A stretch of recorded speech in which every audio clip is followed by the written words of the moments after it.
Mini Pekka has earned hearts all over the world. He's not just a troop, he's a little machine with the soul of a child, chasing one simple dream: pancakes. Tonight as you fall asleep, I'll take you back to the very first morning, the sunrise that changed everything. It all began with the scent of pancakes at dawn. The first light of morning painted the arena in shades of gold and amber, that special kind of light that only exists in those precious moments before the world fully wakes up. It was during this quiet hour, when the battle horns hadn't yet sounded and the crowds were still tucked away in their beds, that Mini Pekka discovered something that would change his life forever. He had been standing at his post, as he always did, waiting for the day's battles to begin. His armor caught the early sunlight, creating little rainbow patterns on the ground around him. The weight of his sword, usually so familiar, seemed lighter somehow in these peaceful moments. There was a different quality to the air at dawn. It was softer, gentler, filled with possibilities that the harsh noon sun would later burn away. A sweet aroma drifted across the arena grounds, unlike anything he had encountered before. It wasn't the metallic tang of clashing swords or the sharp smell of spell residue. This was something warm, something inviting, something that made the circuits in his armor hum with an unfamiliar sensation. Curiosity, perhaps, or maybe it was wonder. Following the scent, Mini Pekka's heavy footsteps echoed through the empty corridors beneath the arena. Each step took him further from his designated waiting area. But something about that smell pulled him forward like a magnet draws iron filings. The stone walls around him were cool from the night, and tiny droplets of morning dew clung to the metal fixtures along the passage. He emerged into a small courtyard he'd never noticed before, tucked away behind the main battlegrounds. It was the kind of place that existed in the margins, in the spaces between the grand spectacle of combat. Here, a modest wooden building stood with smoke circling lazily from its chimney. The door was painted a cheerful yellow, worn at the edges from years of use, and through its window, warm light spilled onto the cobblestone. Inside, an elderly woman was working at a griddle, her movements practiced and sure despite her age. Her hair was silver like moonlight, tied back in a practical bun, and she wore an apron decorated with tiny embroidered swords and shields, a gentle nod to the warrior world that surrounded her peaceful kitchen. She was humming a melody, something old and soothing, the kind of tune that seemed to have always existed. When Mini Pekka's shadow fell across her doorway, she didn't startle. Instead, she turned with a knowing smile, as if armored visitors at dawn were the most natural thing in the world. Her eyes, bright blue and full of kindness, crinkled at the corners. "Well, hello there, little warrior," she said, her voice warm like honey. "You're up early. The battles won't start for hours yet." Mini Pekka tilted his head, a gesture that had become his way of expressing curiosity. He couldn't speak in words the way others did, but somehow people always seemed to understand him anyway. Perhaps it was the way his armor shifted, or the subtle changes in his posture, or maybe it was just that universal language of souls recognizing each other. "Ah, you've smelled my pancakes, haven't you?" she chuckled, turning back to her griddle, where circles of batter were beginning to bubble and transform. "My grandmother's recipe. She used to make these for the night before tournaments, back when the arena was just a training ground and the world was a bit quieter." She flipped one of the pancakes with a practiced motion, and Mini Pekka watched, mesmerized, as it turned golden brown. The sizzle when it landed back on the griddle was like music, a percussion that spoke of comfort and care. "Would you like to try one?" she asked, though she was already reaching for a plate. "Everyone deserves something sweet in their life, even warriors, especially warriors, I'd say." She placed a stack of 3 perfectly round pancakes on a blue ceramic plate, drizzled them with golden syrup that caught the morning light like liquid sunshine, and added a small pat of butter that melted slowly, creating tiny rivers between the layers. Then, with a gentleness that seemed almost ceremonial, she set the plate on a wooden table and pulled out a chair. Mini Pekka had never sat at a table before, In all his existence, he had stood, walked, charged, and fought, but never simply sat. The chair creaked slightly under his weight, a friendly sound, welcoming. He looked at the pancakes, then at the elderly woman, then back at the pancakes. "Go on," she encouraged, handing him a fork that seemed comically small in his gauntleted hand. "The first bite is always the best." He managed to cut a piece. Those movements were awkward, unpracticed in this delicate art. The fork trembled slightly as he raised it. Then, through the opening of his helmet where his vision emerged, he brought the bite inside. The sensation was unlike anything in his programming, in his existence, in his understanding of the world. Sweetness spread through his being like dawn spreading across the sky. The pancakes were fluffy, light as clouds, with a warmth that seemed to reach places in his armor that had never felt warmth before. The syrup added layers of complexity, maple and sunshine and autumn mornings all at once. The butter provided a richness that grounded the sweetness, made it real, made it perfect. For a moment, Mini Pekka was completely still, then a sound emerged from his helmet. Not the usual battle cry or the metallic whir of his movements, but something softer. It might have been contentment, might have been joy. "There it is," the woman said softly, sitting across from him with her own cup of tea. "That's the look everyone gets with their first real pancake. Not the rushed ones from the warrior's mess hall, but real pancakes made with time and care." As he ate, she talked, her voice creating a gentle rhythm that matched the peaceful morning.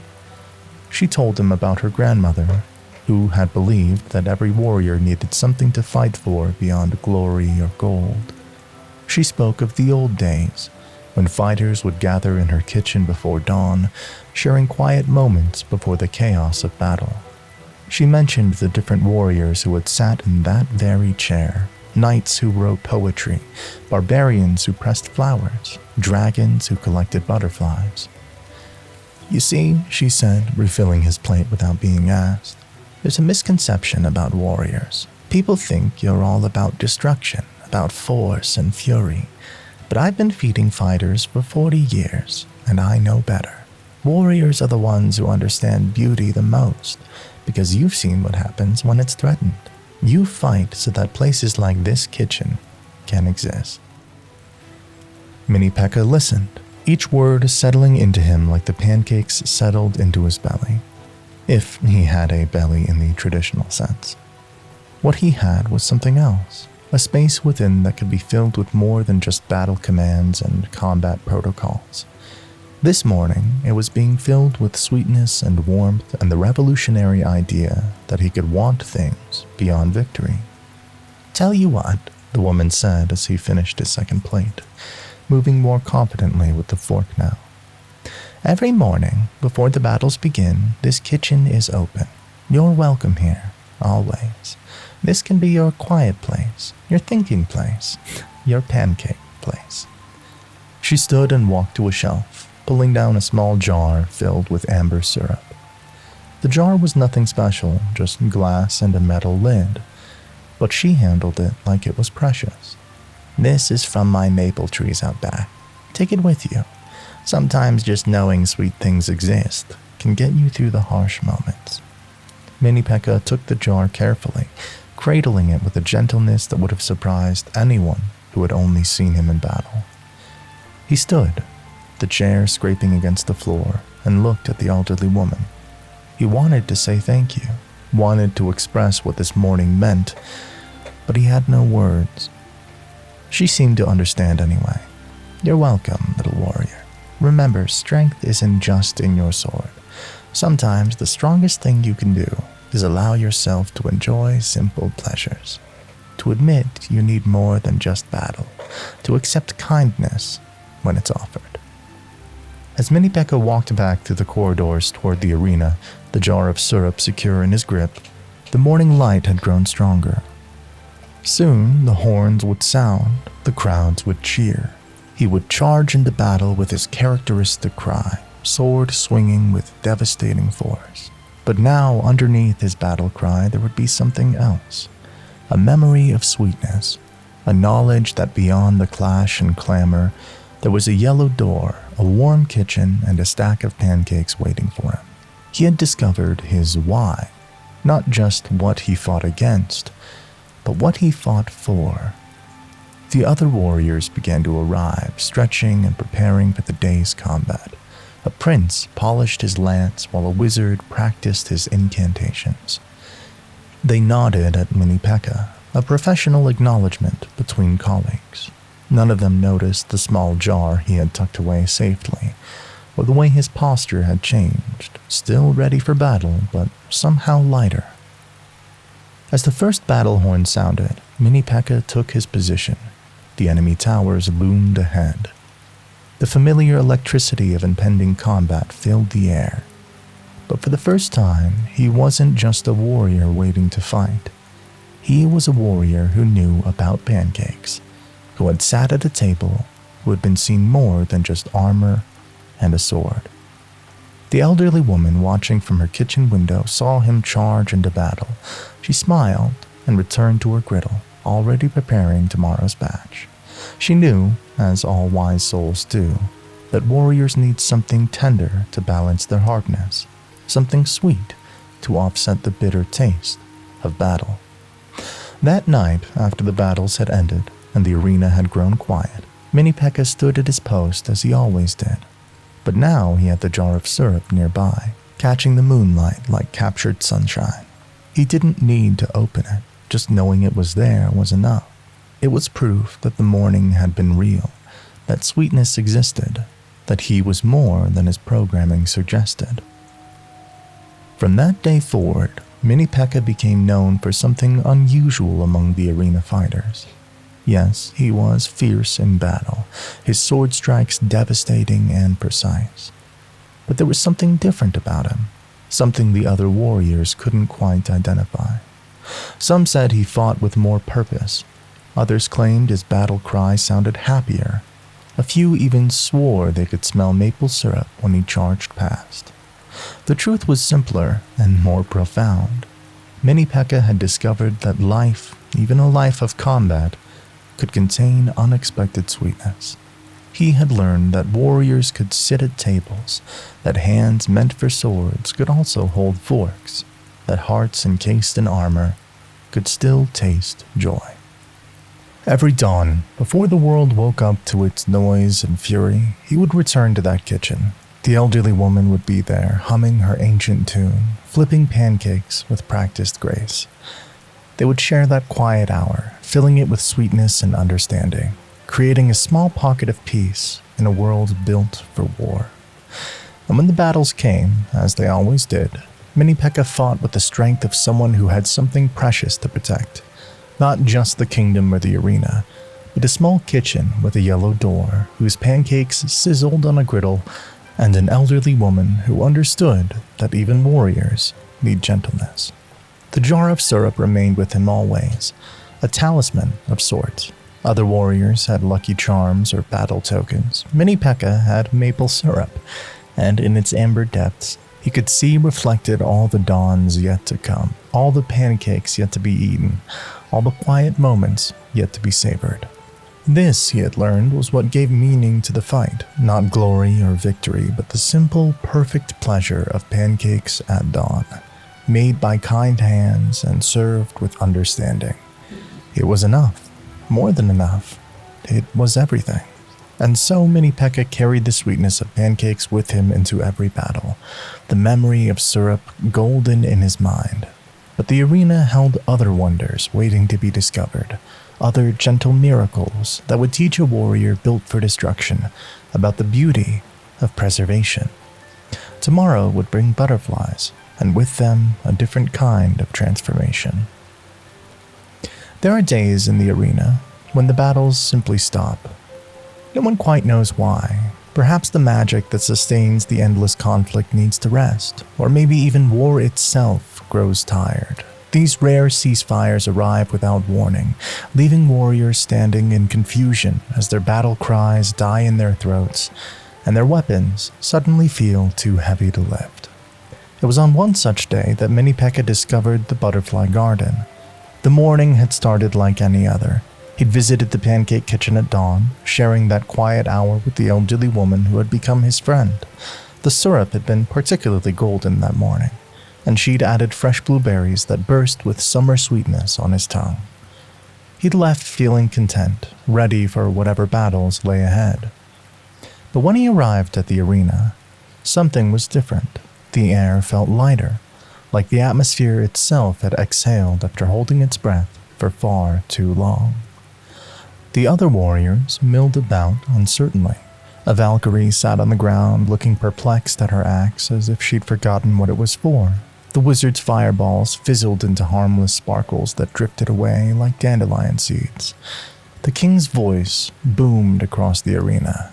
The battles are suspended. The ancient magic needs renewal. All warriors are free until next dawn. Free? Mini Pekka turned the word over in his mind like he might examine a strange new weapon. What did freedom mean for someone built for combat? Without battles to fight, without positions to hold, enemies to face? Who was he? The other warriors quickly dispersed. The prince galloped off to polish his armor in peace. The giant lumbered away to find a quiet spot for a nap. The goblins immediately started planning some mischief for another.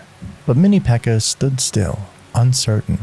Without the structure of battle, without the rhythm of combat and rest, he felt unmoored, like a boat that had slipped its anchor.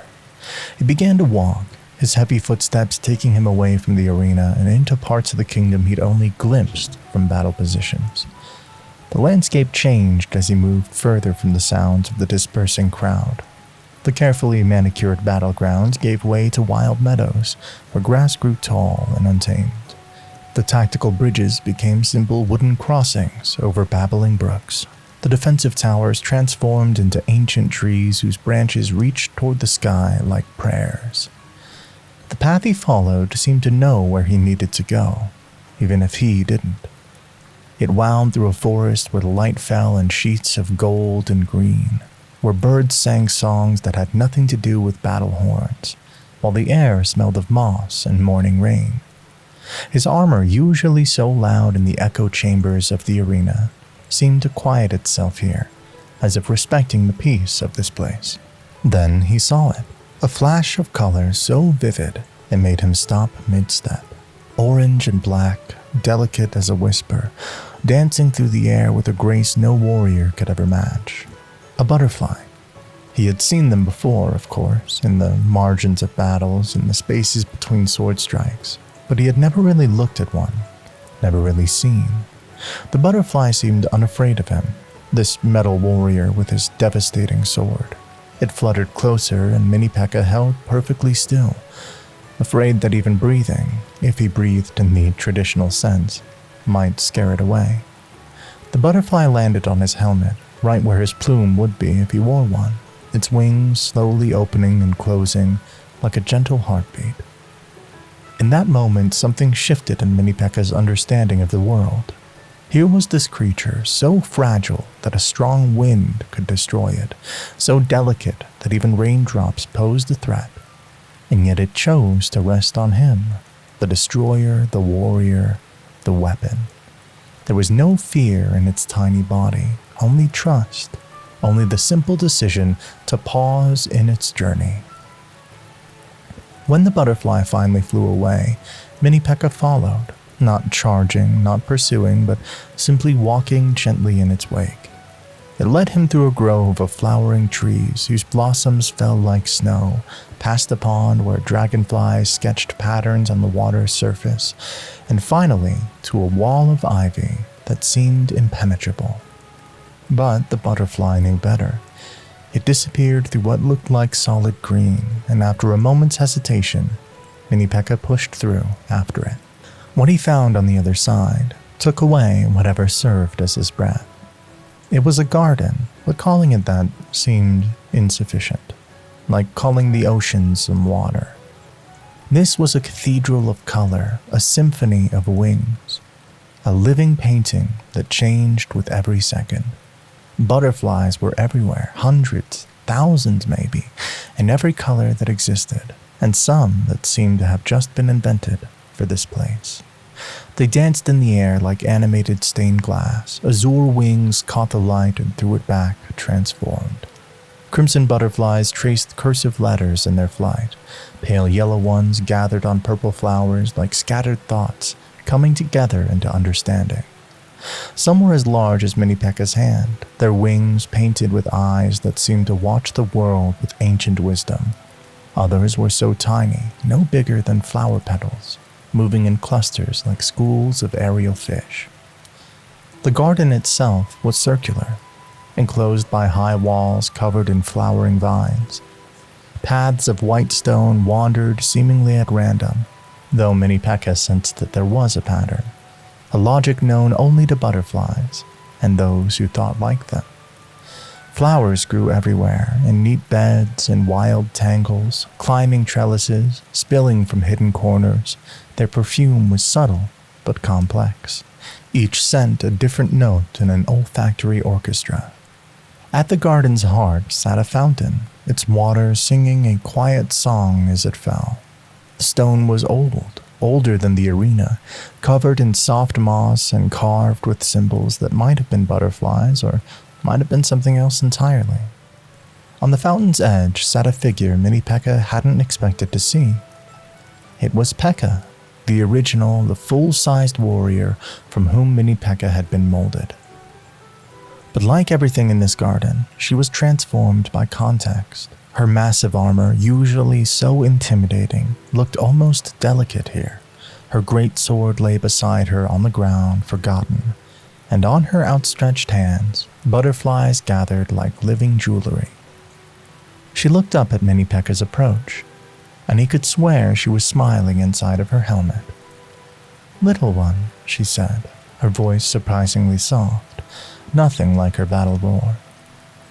"You found it too." Mini Pekka tilted his head in question, and she understood, as she always had. They shared more than just design specifications. They shared a way of being in the world that needed few words. "I discovered this place years ago," she explained, as a blue butterfly landed on her shoulder. "During another ceasefire, I was lost, like you were, wondering what a warrior does when there is no war." She paused, watching as more butterflies began to approach Mini Pekka, circling him curiously. "I almost destroyed it, you know. My first instinct was to swing my sword to clear a path, to conquer. That's what we do, isn't it? We break things." A butterfly, brave or foolish, landed on Mini Pekka's sword hand. He held still, marveling at the trust, at the weight that was no weight at all. "But then I stopped," Pekka continued. "I watched them. Really watched. They're so fragile, aren't they? Any one of us could destroy this entire garden with a single swing. But that's exactly why we don't. It's exactly why we can't." She raised her hand, and the butterflies rose with it, swirling around her like a technicolor tornado before settling again. Strength isn't just about what you can destroy. It's also about what you choose to preserve. Mini Pekka moved deeper into the garden, and everywhere he stepped, carefully, so carefully, butterflies rose and fell like gentle breathing. He found himself mimicking their movement, his usually sharp, efficient motions becoming flowing, almost dance-like. His sword, the instrument of devastation, became just something he carried, like how the butterflies carried the patterns on their wings. In one corner of the garden, he discovered a bench, human-sized and worn smooth by time and use. He sat, his armor creaking slightly, and simply existed. Butterflies investigated him, landing on his helmet, his shoulders, his knees. One particularly bold orange and black butterfly, maybe the same one from before, maybe a cousin, landed right on the tip of his sword, wings spread for balance. The contrast was almost painful in its beauty.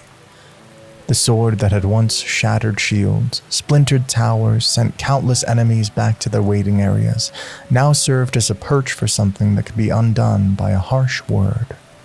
Mini Pekka didn't move, didn't dare disturb this perfect moment of contradiction.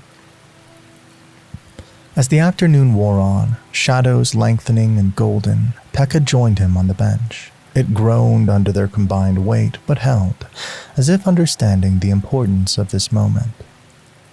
"Do you know what I learned watching them?" Pekka asked. "They're warriors too, in their own way. Every day they battle wind and rain, predators and time itself. But they fight differently than we do. They fight by persisting, by being beautiful despite the danger, by dancing when they could hide." She paused. "They fight by refusing to become what threatens them." Mini Pekka considered this. He thought about his pancakes, about the elderly woman's kind hands, about the sweetness he'd learned to carry with him. He thought about how he'd walked here, following rather than chasing, curious rather than aggressive. Maybe there were different ways to be strong. A small child appeared at the garden's entrance. How she'd found it, Mini Pekka couldn't guess. She couldn't have been more than 6, with dark curls and eyes wide with wonder. She saw the 2 Pekkas and, instead of running, clapped her hands with delight. "Metal butterflies," she exclaimed, which was either very wrong or very right, depending how you looked at it. She ran toward them, and every instinct in Mini Pekka said to stand, to protect, to position himself between potential threat and potential target. But Mini Pekka placed a gentle hand on his shoulder, and he understood. They were not warriors here. They were part of the garden. The child climbed onto the bench between them, entirely unafraid. Butterflies landed in her hair, on her outstretched fingers, and she giggled with pure joy. "Are you butterfly guards?" she asked. "Do you keep them safe?" Mini Pekka and Pekka looked at each other, and in that shared glance was a complete conversation. Yes, they were guards. Yes, they kept things safe, but not with swords and armor. Here, they guarded by being gentle. They protected by choosing not to harm.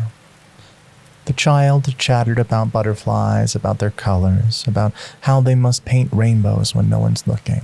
She made up stories about butterfly kingdoms and butterfly knights who looked suspiciously like Mini Pekka and Pekka in her telling. She stayed until her mother's voice called from beyond the garden, and then ran off with a wave and a promise to visit the butterfly knights once again.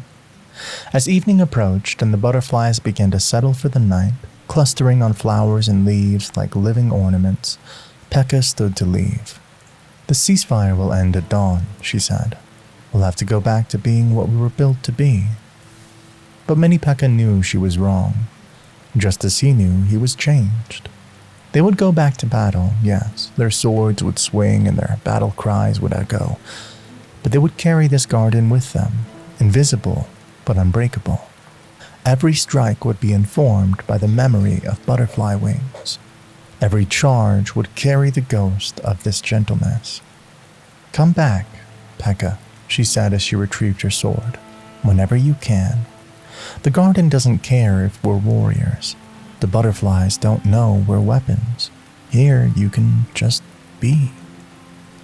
That night, Mini Pekka didn't return immediately to the arena. He sat in the garden as darkness fell and stars emerged like night butterflies. The actual butterflies had settled, but their presence was still felt, a living blanket of color waiting for tomorrow's sun. He thought about fragility and strength, about how the butterflies lived their entire lives, brief as candle flames, surrounded by danger, yet still choosing to be beautiful. He thought about how his armor, built to withstand devastating blows, had today been a resting place for creatures that weighed less than thoughts. When he finally made his way back, the arena was quiet. The other warriors were at their posts, ready for tomorrow's resumption of eternal conflict. Mini Pekka took his position, his sword at the ready, his stance prepared. But something was different. Where once he had stood rigid, unyielding, now there was a subtle fluidity to his posture. Where once his grip on his sword had been absolute, now it was firm but not desperate. He had learned something from the butterflies about how to be strong without being hard, how to be powerful without being destructive. The next morning came with battle horns and clashing steel. Mini Pekka fought as he always did, his sword singing its violent song. But between battles, in those moments of quiet, he would sometimes see a butterfly dancing at the arena's edge, and he would remember. He would remember that he was more than his purpose. He would remember that hands that could destroy could also provide perches for beautiful things. He would remember the child who had seen him not as a warrior, but as a butterfly knight, and how that had felt more true than any battle title. And sometimes, on the increasingly rare ceasefire days, he would return to the garden, sometimes alone, sometimes with Pekka, sometimes following butterflies that seemed to know him now, seemed to recognize the warrior who chose not to warrior in their presence. The garden became his secret, his sanctuary, his reminder, and he became its guardian in the truest sense, not defending it with force, but protecting it by keeping its existence quiet, safe from those who might not understand that sometimes the strongest thing a warrior can do is be gentle. In battle, he was still Mini Pekka, fierce and unstoppable, but in the garden, surrounded by butterflies that trusted him despite everything he was built to be, he was something else, something more, something that even he didn't fully understand, but didn't need to. The butterflies knew. They landed on him without fear, danced around him without caution, made him part of their world without question. And in their acceptance, he found a different kind of victory, the triumph of choosing beauty over destruction, of protecting fragility despite being forged for war, of discovering that the gentlest touch sometimes requires the greatest strength. The butterfly garden remained hidden and perfect, in a place where warriors could put down their swords and remember that they were more than weapons. And Mini Pekka carried it with him always, not just as a memory, but as a promise that even in a world of eternal conflict, there could be spaces of pure peace, a promise that even hands meant for swords could cup butterflies, a promise that being gentle was not a betrayal of strength, but its highest expression. And so he lived in two worlds, the world of battle where his sword was law, and the world of butterflies where his stillness was sanctuary. Both were true, both were him, and in accepting both, he became complete in a way his creators never intended, but perhaps always hoped for. The butterflies, in their wisdom that needed no words, had taught him the most important lesson of all, that we are not what we are built to be. We are also what we choose to become. And Mini Pekka chose again and again to be someone who could hold butterflies. The butterfly garden remained his secret sanctuary, proof that even the mightiest warriors could choose gentleness. Yet even with this newfound peace, questions lingered in quiet moments. Questions about identity, about being Mini, about his place in a family he'd never truly known. Some answers he would learn could only be found by returning to where it all began. The workshop where Mini Pekka was created still stood at the edge of the kingdom, though few remembered its location anymore. It was a place of memory and metal, where the smell of forge fires had long since faded, but never quite disappeared. The anvils were cold now, the hammers hung silent on their racks, and dust motes danced in the light that filtered through windows clouded with age. Mini Pekka stood in the doorway, his frame filling the space that had once seemed so vast when he first opened his eyes here. The morning was gray and soft, the kind of day when the world seemed to be holding its breath, waiting for something it couldn't name. He had come here because of a feeling he couldn't quite explain, a pull, a call, a sensation like homesickness for a home he'd never really known. The workshop had echoes of his beginning. Over there, the assembly table where his pieces had been carefully connected. In the corner, the enhancement circle where magic had been woven into his circuits. And there, in the center of it all, the platform where he had taken his first steps. Unsteady, and uncertain, reaching for a sword that had seemed too heavy for his smaller frame. He remembered the master builder, an elderly man whose hands had been steady despite their age, whose eyes held both pride and something else, perhaps concern, perhaps regret. Mini Pekka had always been what they called a variation, a smaller version of the original Pekka design, created for battles that required speed over pure strength, agility over raw power. "You're not lesser," the master builder had said on that first day, adjusting Mini Pekka's helmet with gentle fingers. "You're different. Remember that. Different doesn't mean less." But knowing something in your mind and feeling it in your heart were two separate things. Mini Pekka had spent countless battles in the shadow of the original Pekkas, watching them demolish entire pushes with their massive swords, while his own strikes, though fierce, seemed almost delicate in comparison. He was mini, the word itself a constant reminder of what he wasn't. Lost in memory, he almost missed the sound of footsteps approaching the workshop. Heavy footsteps, familiar in their rhythm. He turned to see Pekka, the one from the butterfly garden, standing in the courtyard outside. But she wasn't alone. Behind her stood another Pekka, and another, 4 in total, each slightly different in their wear patterns and battle scars, each carrying their history in the scratches and dents of their armor. "Little brother," the first Pekka said, and there was something different in her voice today. "We need to talk." They entered the workshop together, 5 warriors in a space built for creation rather than destruction. The Pekkas had to duck through doorways, their forms too large for a place designed for human craftsmen, but they moved with surprising care, aware of their size, conscious of the fragility around them. The eldest Pekka, identified by armor that had the patina of countless battles, spoke first. His voice was deep, rumbling like distant thunder. "Do you know why we're here?" Mini Pekka tilted his head, a universal gesture of uncertainty.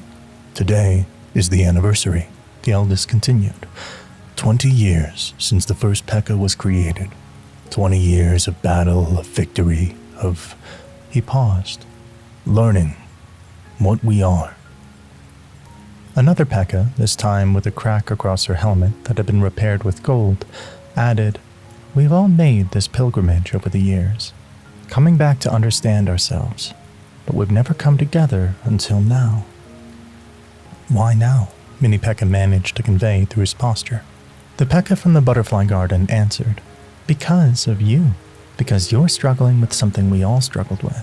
Because it's time you knew the truth about our family." She walked to a corner of the workshop and brushed away years of dust from a cabinet. Inside were scrolls, blueprints, designs.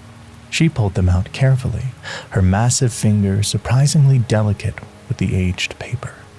Spread on the old assembly table, the documents told a story Mini Pekka had never heard.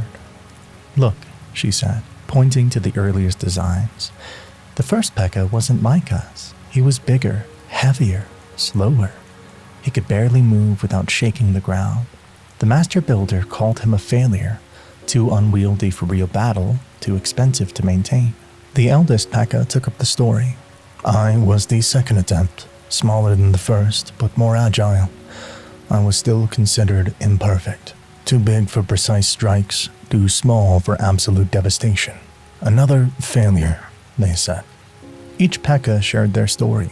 One had been too fast, losing stability. Another too heavily armored, sacrificing speed. Each had been an attempt to find the perfect balance, and each had been labeled insufficient in some way. "And then," the gold-scarred Pekka said, pulling out the final blueprint, "there was you." Mini Pekka looked at his own design, seeing it truly for the first time. The notations in the margins weren't about what he lacked. They were about what he achieved. Perfect ratio of speed to power, optimal size for varied combat scenarios, energy efficiency maximized, and at the bottom, in the master builder's shaking handwriting, "I finally got it right." "You see," the butterfly garden Pekka said softly, "you're not a lesser version of us. You're the culmination of everything the Master Builder learned from creating us. Every mistake he made with us, every imperfection he found, led to you. You're not Mini because you're small. You're Mini because you're refined, concentrated, perfected. Mini Pekka stood very still, processing this revelation. All this time he had thought himself the shadow, when perhaps he had been the evolution. The eldest Pekka moved to the window, looking out at the kingdom beyond. But here's the real truth, little brother. None of us are failures. None of us are perfect. We're family. Each of us fills a role the others cannot. I break through the heaviest defenses. He nodded to the butterfly Pekka, guards the crucial points. You strike with precision where we would be too clumsy. We're not competitors. We're complementary. The gold-scarred Pekka pulled something from her inventory, a small metal emblem carved with the Pekka crest, but sized for Mini Pekka's proportions. The Master Builder made this before he passed. He said to give it to you when you were ready to understand. Not that you're mini, but that you're mighty. Not that you're less, but that you're essential. She pinned it to Mini Pekka's armor with surprising gentleness. The weight of it was negligible, but the meaning was enormous. We've watched you, another Pekka admitted. In battles, yes, but also in the quiet moments. We've seen you with your pancakes, finding joy we sometimes forget to seek. We've watched you with the butterflies, remembering gentleness we sometimes struggle to maintain. You show us parts of ourselves we've forgotten or never knew existed. The butterfly Pekka added, Do you know why I really go to the garden? Because I saw you there first. You taught me it was okay to be gentle, to appreciate beauty. I'm 3 times your size, but you were the one brave enough to sit still and let butterflies land on you first. They spent the afternoon in the workshop, sharing stories. The eldest Pekka told of his first battle, how terrified he'd been despite his size, how he'd discovered that courage wasn't the absence of fear, but action despite it. The gold-scarred one shared how her damage had come from protecting a group of smaller troops, how that crack she bore with pride was proof that strength meant standing for others. Each Pekka had a story of doubt, of wondering if they were enough, of measuring themselves against others and finding themselves wanting. And each had a story of realization, that their worth wasn't in comparison, but in contribution, not in being the best, but in being themselves. As the sun began to set, painting the workshop in warm amber light, they performed something Mini Pekka hadn't known existed, a ritual of recognition. Each Pekka placed their sword point down in a circle, creating a ring of steel. Mini Pekka was invited to place his sword in the center, smaller, but no less significant. We are Pekka, they said in unison, their voices harmonizing like a mechanical choir, not perfect, but persistent, not identical, but united, each unique, together complete. The magic in the workshop, dormant for so long, sparked to life. The swords glowed briefly, a recognition from the very essence of what they were. Mini Pekka felt it flow through him, not just the magic, but the connection. He was part of something bigger, not by being larger himself, but by being exactly who he was. As they prepared to leave, the eldest Pekka placed a massive hand on Mini Pekka's shoulder. The Master Builder's greatest creation wasn't any individual Pekka. It was the Pekka family. Each of us is a note in a symphony he composed. You, little brother, are not the smallest note. You're the one that makes the harmony complete. They left the workshop one by one, returning to their various posts and duties. But before the butterfly Pekka departed, she turned back. You know what makes you special? It's not your size or your speed or even your perfect design. It's that you remind us to find joy in small things. You with your pancakes and your careful steps in the garden. And you show us that being a warrior doesn't mean forgetting to live. Alone in the workshop as night fell, Mini Pekka looked around at the space of his creation with new eyes. He saw not a place where he had been made mini, but where he had been made complete. The tools that had shaped him hadn't been trying to make him less. They had been trying to make him exactly what the family needed. He thought about the word mini differently now. Not minimized or minimal, but concentrated. Like syrup was concentrated sweetness. Like a butterfly was concentrated beauty. Like a moment of perfect stillness was concentrated peace. He was Mini Pekka, all the strength and purpose of his larger siblings refined and concentrated into a form that could dance between raindrops, sit at kitchen tables, and let butterflies rest on his sword. That night back at the arena, he stood at his post with a different kind of pride. When a new warrior, fresh from the training grounds, whispered to another, "Why is he called Mini? He seems just as fierce as the big ones." Mini Pekka didn't feel the old sting. Instead, he remembered the eldest Pekka's words, "Different doesn't mean less." He remembered the butterfly Pekka's observation, "You show us parts of ourselves we've forgotten." He remembered the gold-scarred Pekka's gift, "Not that you're mini, but that you're mighty." The emblem on his armor caught the moonlight, and he touched it gently with one finger. Family. That's what he had discovered in the workshop. Not just origins, but belonging. Not just history, but connection. From that night forward, when Mini Pekka charged into battle, he carried more than just his sword and his love for pancakes. He carried the knowledge that he was part of a lineage, each member imperfect and irreplaceable. He carried the understanding that size was just a measurement, not a measure of worth. He carried the truth that he was called Mini not because he was less than his siblings, but because he was the concentrated essence of everything they all aspired to be. And sometimes, in the heat of battle, when multiple Pekkas found themselves fighting side by side, there was a moment of recognition. The big ones would adjust their swings to give him room to dance. He would strike where they were too large to reach. They moved together like a single organism with multiple parts, each essential, each valued, each loved. The workshop still stands at the edge of the kingdom, quiet and dusty, holding its memories close. But it's no longer a monument to what Mini Pekka isn't. It's a testament to what he is. The final note in a perfect chord. The smallest, but not the least, the Mini who is mighty. The brother who completes the family. And in the arena, when young warriors ask why he's called Mini Pekka, he stands a little taller.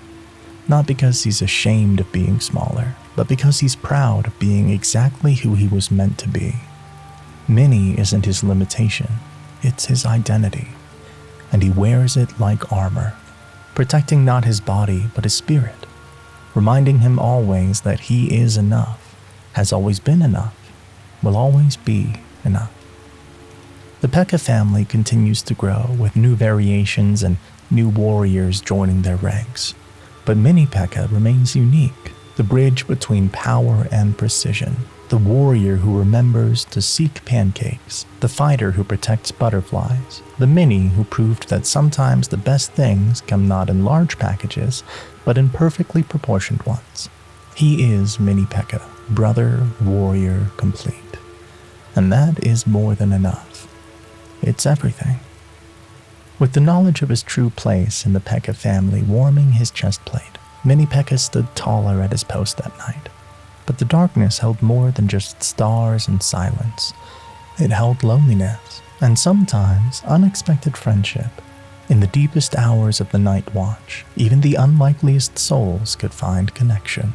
The loneliest hours in the arena came between midnight and dawn, when even the moon seemed to turn its face away and the stars felt impossibly distant.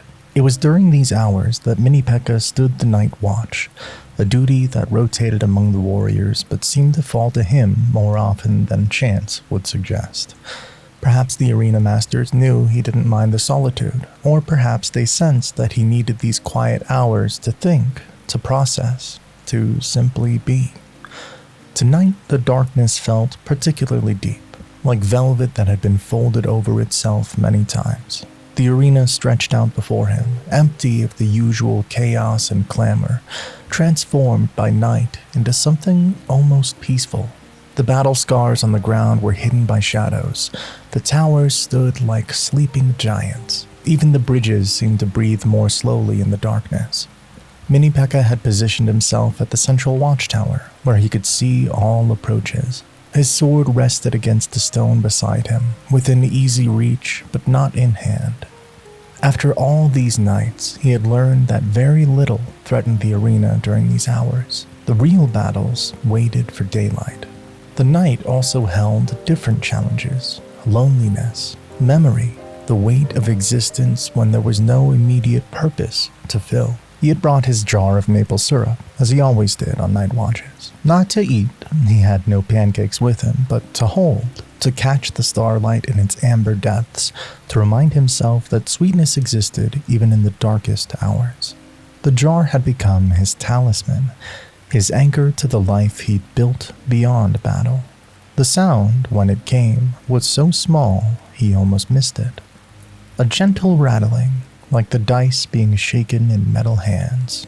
Then a sigh, which seemed impossible because the dead didn't breathe, did they?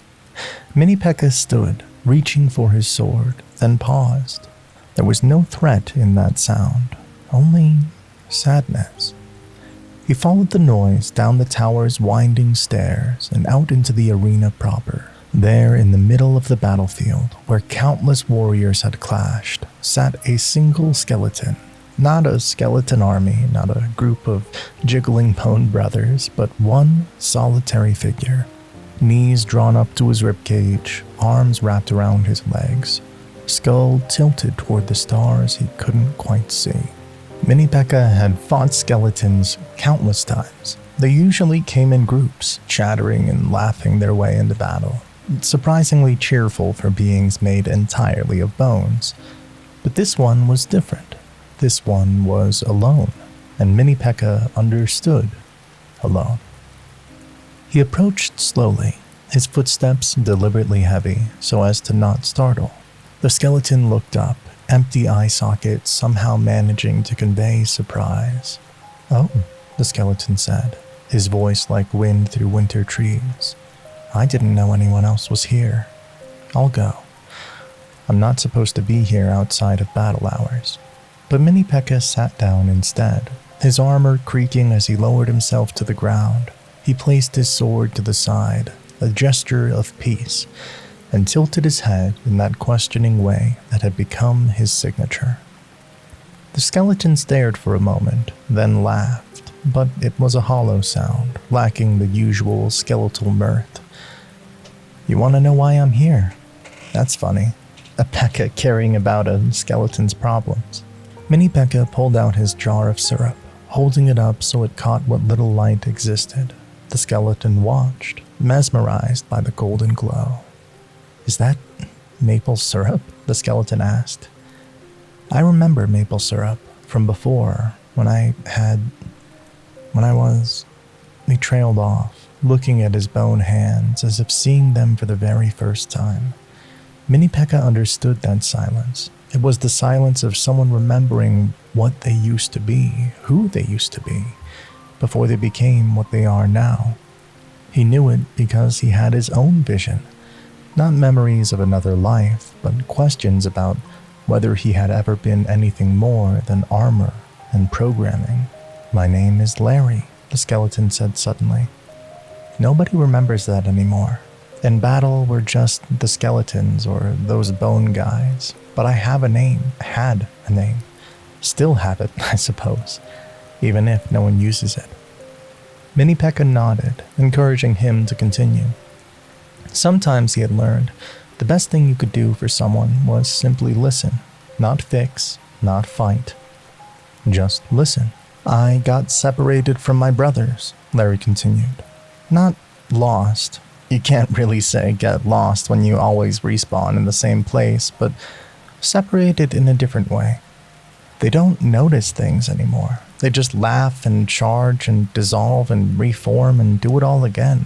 But I started noticing the fear in a musketeer's eyes before we overwhelm her, noticing the archer's hands shake when they see us coming, noticing that we're scary, that we're monsters, that we're rattling in the dark that makes young warriors grip their weapons tighter."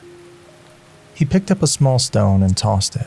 It clattered across the arena floor, the sound enormous in the quiet.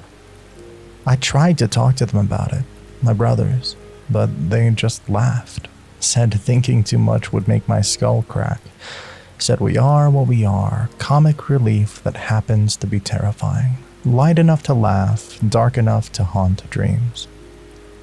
Mini Pekka thought about his own struggles with identity, about being Mini, about finding his place. He pulled out a second stone and tossed it after Larry's. The two stones clinked together, a tiny conversation in the darkness.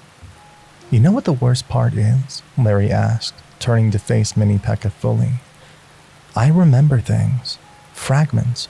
Eating breakfast at a wooden table, someone singing while they cooked. The feeling of sun on skin I don't have anymore. Sometimes I wonder if all skeletons remember but choose to forget because remembering hurts too much. They sat in silence for a while, two unlikely companions in the depths of night, an armored warrior who had never been anything but a warrior, and a skeleton who remembered being something more. The arena around them seemed to hold its breath, as if it too was listening to this moment of unexpected connection. Why are you being kind to me? Larry asked suddenly. You destroyed dozens of us in every battle. We're obstacles to you, aren't we? Things to sweep aside on your way to the tower. Mini Pekka considered this. Then, moving slowly and deliberately, he traced letters in the dust on the arena floor. His finger was too large for precise writing, but Larry leaned in, reading, not things. Not things, Larry repeated, and something in his voice broke a little. We're not things to you. Mini Pekka shook his head firmly. Then he wrote again, Warriors. Warriors, Larry whispered. Even us? Even the cannon fodder? Even the ones who dissolve at the first hit? Mini Pekka nodded and wrote one more word. Brave. Larry laughed, and this time it had some genuine mirth in it. Brave. We're brave. We charge into battle knowing we'll be destroyed. We face giants and dragons and Pekkas with nothing but our bones and our numbers. He paused, understanding dawning. We are brave, aren't we? They began to talk, or rather Larry talked and Mini Pekka listened and occasionally wrote words in the dust. Larry told stories of his brothers, how each had their own personality despite looking identical. There was Bob, who always tried to juggle his own bones during downtime. There was Steve, who composed poetry that was terrible but heartfelt. There was Doug, who had somehow learned to whistle despite having no lips. We're a family, Larry realized as he talked. Dysfunctional, sure. Dead, definitely. But a family. I've been so focused on what we lost that I forgot what we still have. Mini Pekka shared his own story through gestures and simple words in the dust. His pancakes, his butterflies, his struggle with being Mini, his discovery of family among the Pekkas. Larry listened with the kind of attention that only someone who truly understands loneliness can give. You know what? Larry said, as the first hints of dawn began to lighten the eastern sky. Maybe being scary isn't all bad. We're scary, but we're also brave. We're monsters, but we're also brothers. We dissolve in battle, but we always come back. There's something beautiful in that, isn't there? In being broken again and again, but never staying broken. Mini Pekka pulled out his jar of syrup again, holding it up to the growing light. The first ray of dawn hit, turning the amber liquid gold. Larry reached out with one bony finger, not to take it, but just to touch the glass, to be close to something sweet and real good. I should go, Larry said as the arena began to stir with the approach of day. My brothers will wonder where I've been, or they won't, and I'll tell them anyway. Tell them about the Pekka who sat with me in the dark, who called us brave, who reminded me that we're more than what we've become. As he stood to leave, Larry did something unexpected. He saluted, a proper warrior's salute, fist to chest, or where his chest would be, with dignity and respect. Thank you, Mini Pekka, for seeing me, Not just a skeleton, but Larry. Not just bones, but a being. Mini Pekka returned the salute, and at that moment, they weren't enemies from opposite sides of the battlefield. They were just two warriors who had shared the lonely hours of night watch, who had found unexpected friendship in the darkness. As Larry rejoined his skeleton brothers, Mini Pekka heard him saying, "You won't believe who I just talked to. And guess what? We're brave. We're the bravest warriors in the whole arena because we fight knowing we'll fall." The other skeletons laughed, but it was their usual cheerful laughter now, and Larry was laughing along with them. They began their morning routine of bone jokes and playful rattling, but something was different. They stood a little straighter. Their jokes had a little more pride in them. They moved like warriors who knew their worth. That day, when battle came and Mini Pekka faced a skeleton army, something had changed. He still fought, still swung his sword with devastating efficiency, but he saw them differently, saw Larry among them, still charging despite knowing the outcome. Saw Steve trying to compose a battle poem even as he ran, saw Doug attempting to whistle a war song through his skull. And when they dissolved, as they always did, Mini Pekka noticed something he'd never noticed before. They reformed with smiles, not scary grins, but genuine smiles. The smiles of warriors who knew someone saw them as brave. The night watches continued, and sometimes Larry would appear again, sometimes alone, sometimes with a brother or two. They would sit with Mini Pekka in the darkness, sharing stories of their strange existence. The skeletons told jokes that were actually funny when you weren't facing them in battle. Mini Pekka shared his syrup jar's golden glow and wrote words of encouragement in the dust. Word spread among the night warriors, those who couldn't sleep, those who kept watch, those who wandered in the dark hours. The central watchtower became an unofficial gathering place. A bat would hang from the rafters, sharing what it was like to see the world upside down. A lone goblin would appear with stories of the treasures he'd found and lost. Even a baby dragon once landed nearby, admitting in a small voice that he was afraid of the dark, but was trying to be brave about it. Mini Pekka became the keeper of these night confessions, these moments of vulnerability when warriors could admit that they were more than their battle roles. He never judged, never betrayed their trusts, never used what he learned against them in battle.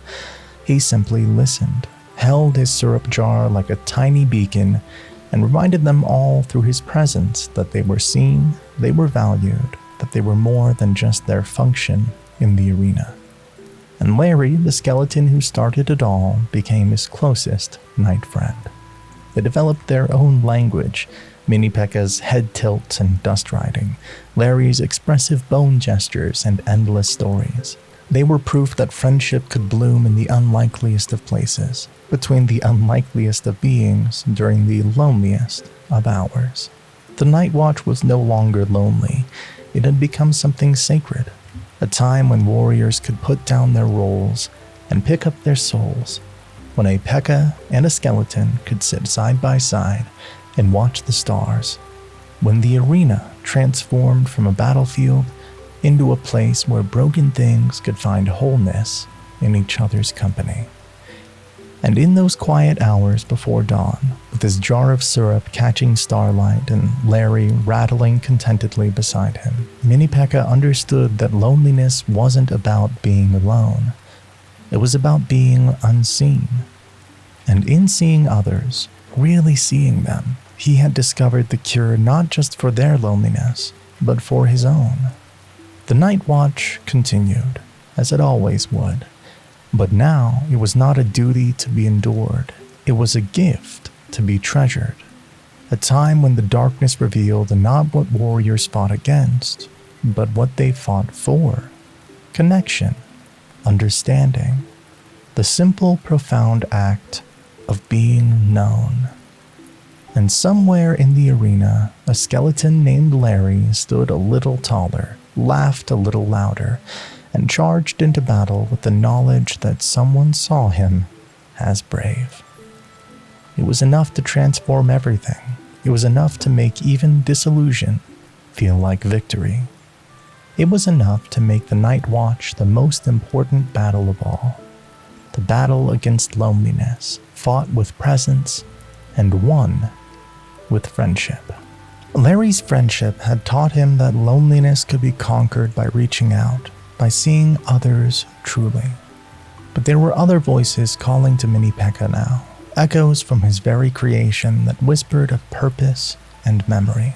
Some stories, he was learning, were not written in the present, but carried forward from the past, living in the hollow spaces of armor and heart. Sometimes, in the quiet moments between battles, Mini Pekka could hear them, the echoes. They lived in the hollow spaces of his armor, the joints where metal met metal, in the darkness behind his visor. There were not quite voices and not quite memories, but something in between, like whispers from a past he hadn't lived but somehow carried with him. It was raining tonight, a soft, steady rain that turned the arena into a mirror of itself, all surfaces becoming reflective, doubling the world.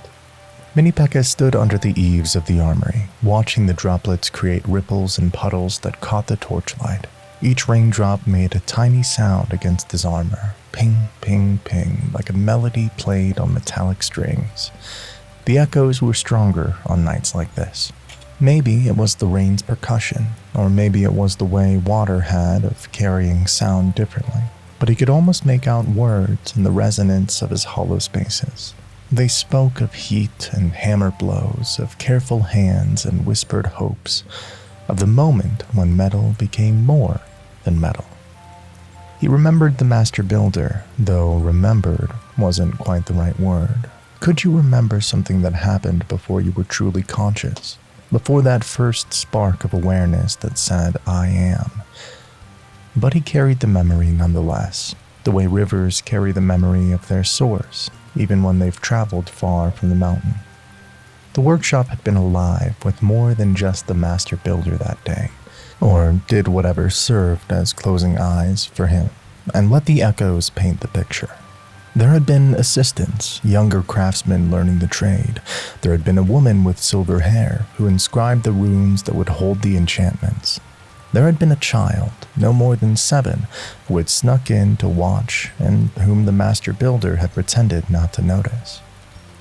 This one will be special, the master builder had said, his voice carried now in the echo of rain on metal. Not bigger, not stronger, but special in a different way. How so?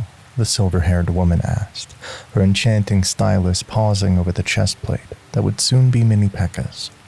I'm giving him more space, the master builder replied, and the assistants had looked confused because Mini Pekka was smaller than the other Pekkas. So how could he have more space? Internal space, the master builder had specified, tapping the chest plate gently. Room for him to grow into himself. Room for him to become more than his design. Room for echoes. Echoes, the child had piped up, forgetting she was supposed to be hidden. The master builder had smiled, not at all surprised by her presence. Every piece of armor carries the story of its making, the heat of the forge, the rhythm of the hammer, the hopes of the maker. Usually we pack armor so full of purpose that there's no room for anything else. But this one will have space to collect new stories, to build its own echoes. Mini Pekka understood now what the master builder had meant. His armor wasn't just hollow, it was receptive. Every experience left its echo inside of him. The laughter from the Pancake kitchen lived in his shoulder blade. The whisper of butterfly wings resided in his helmet. Larry's rattling jokes had found a home in his knee joints. He was a walking collection of moments, a suit of armor that had become a treasury of experiences. The rain intensified, and Mini Pekka moved deeper under the eaves. As he did, he noticed another figure pressed against the wall. The wizard, his robes soaked, his usual flames extinguished by the downpour. Ah, Mini Pekka, the wizard said, his voice lacking its usual theatrical boom. Hiding from the rain as well. No, I suppose you don't rust. Mini Pekka tilted his head, inviting conversation. The wizard, usually so confident, seemed diminished somehow, like the rain had washed away more than just his flames. "Do you ever wonder who you were before?" the wizard asked suddenly. "I mean, you were crafted, so you've always been you. But me, I learned magic, which means before I learned it, I was someone else, someone ordinary, someone who couldn't conjure fire or cast spells, or be useful in battle." He pulled out a small, water-damaged book from his robes. "I found this in my tower today, hidden in a place I'd forgotten existed. It's a journal, my journal, from before." He opened it carefully, protecting it from the rain. "I wrote about learning my first spell, how it took me 3 months just to light a candle, how the other apprentices laughed, how I almost gave up a dozen times." Mini Pekka moved closer, interested. The wizard continued. "But here's the strange part. I also wrote about why I kept trying. There was a girl in my village. She was afraid of the dark, terrified, wouldn't sleep without a candle. But candles were expensive and her family was poor. So I thought if I could learn to make a light, just a little light, that didn't need wax or wick, I could help her sleep." The wizard laughed, but it was sad. "I became one of the most powerful wizards in the realm. I can incinerate entire armies. But I can't remember her name. I can't remember if I ever made that light for her. The power came, but the reason for seeking it got lost somewhere." Mini Pekka understood this too. He reached into the echo in his armor, the one that held the master builder's voice, and found something. Carefully, he traced letters on the wet wall. "Purpose lives in you." The wizard watched him write and shook his head. "How can it? I destroy things now. That's my purpose." Mini Pekka wrote again. "Light is light." "Light is light," the wizard repeated slowly, when his eyes widened. "Light is light. Whether it's a candle for a frightened child or a fireball in battle, I'm still making light, just differently." He looked at his hands, and a small flame appeared, protected from the rain by his cupped palms. It wasn't a battle flame, it was gentle, warm, the kind of light that could comfort a frightened child or guide someone home in the dark. "How did you know?" the wizard asked. Mini Pekka tapped his chest plate where the echoes live. Every warrior carried their history, he learned. His was just more literal, the actual voices and hopes of his creators residing in his hollow spaces. But everyone had echoes. They just had to learn to listen. The rain began to ease, but they stayed under the eaves, 2 warriors sharing a moment of reflection. The wizard talked about his training, the memories his journal had awakened. Mini Pekka listened, occasionally writing encouraging words on the wall, sharing his own echoes through gestures and the story his armor told in its creaks and resonances. "You know what's interesting?" the warrior said as the clouds began to part, revealing stars. "Your armor echoes. I noticed it in battle, but I thought it was a flaw. Now I realize it's intentional. You're made to remember, aren't you? To carry stories." Mini Pekka nodded. That was exactly it. The master builder hadn't made him smaller. He had made him receptive. Where other armors were solid and impenetrable, he had space for experiences to settle and resonate. He was a living archive of moments.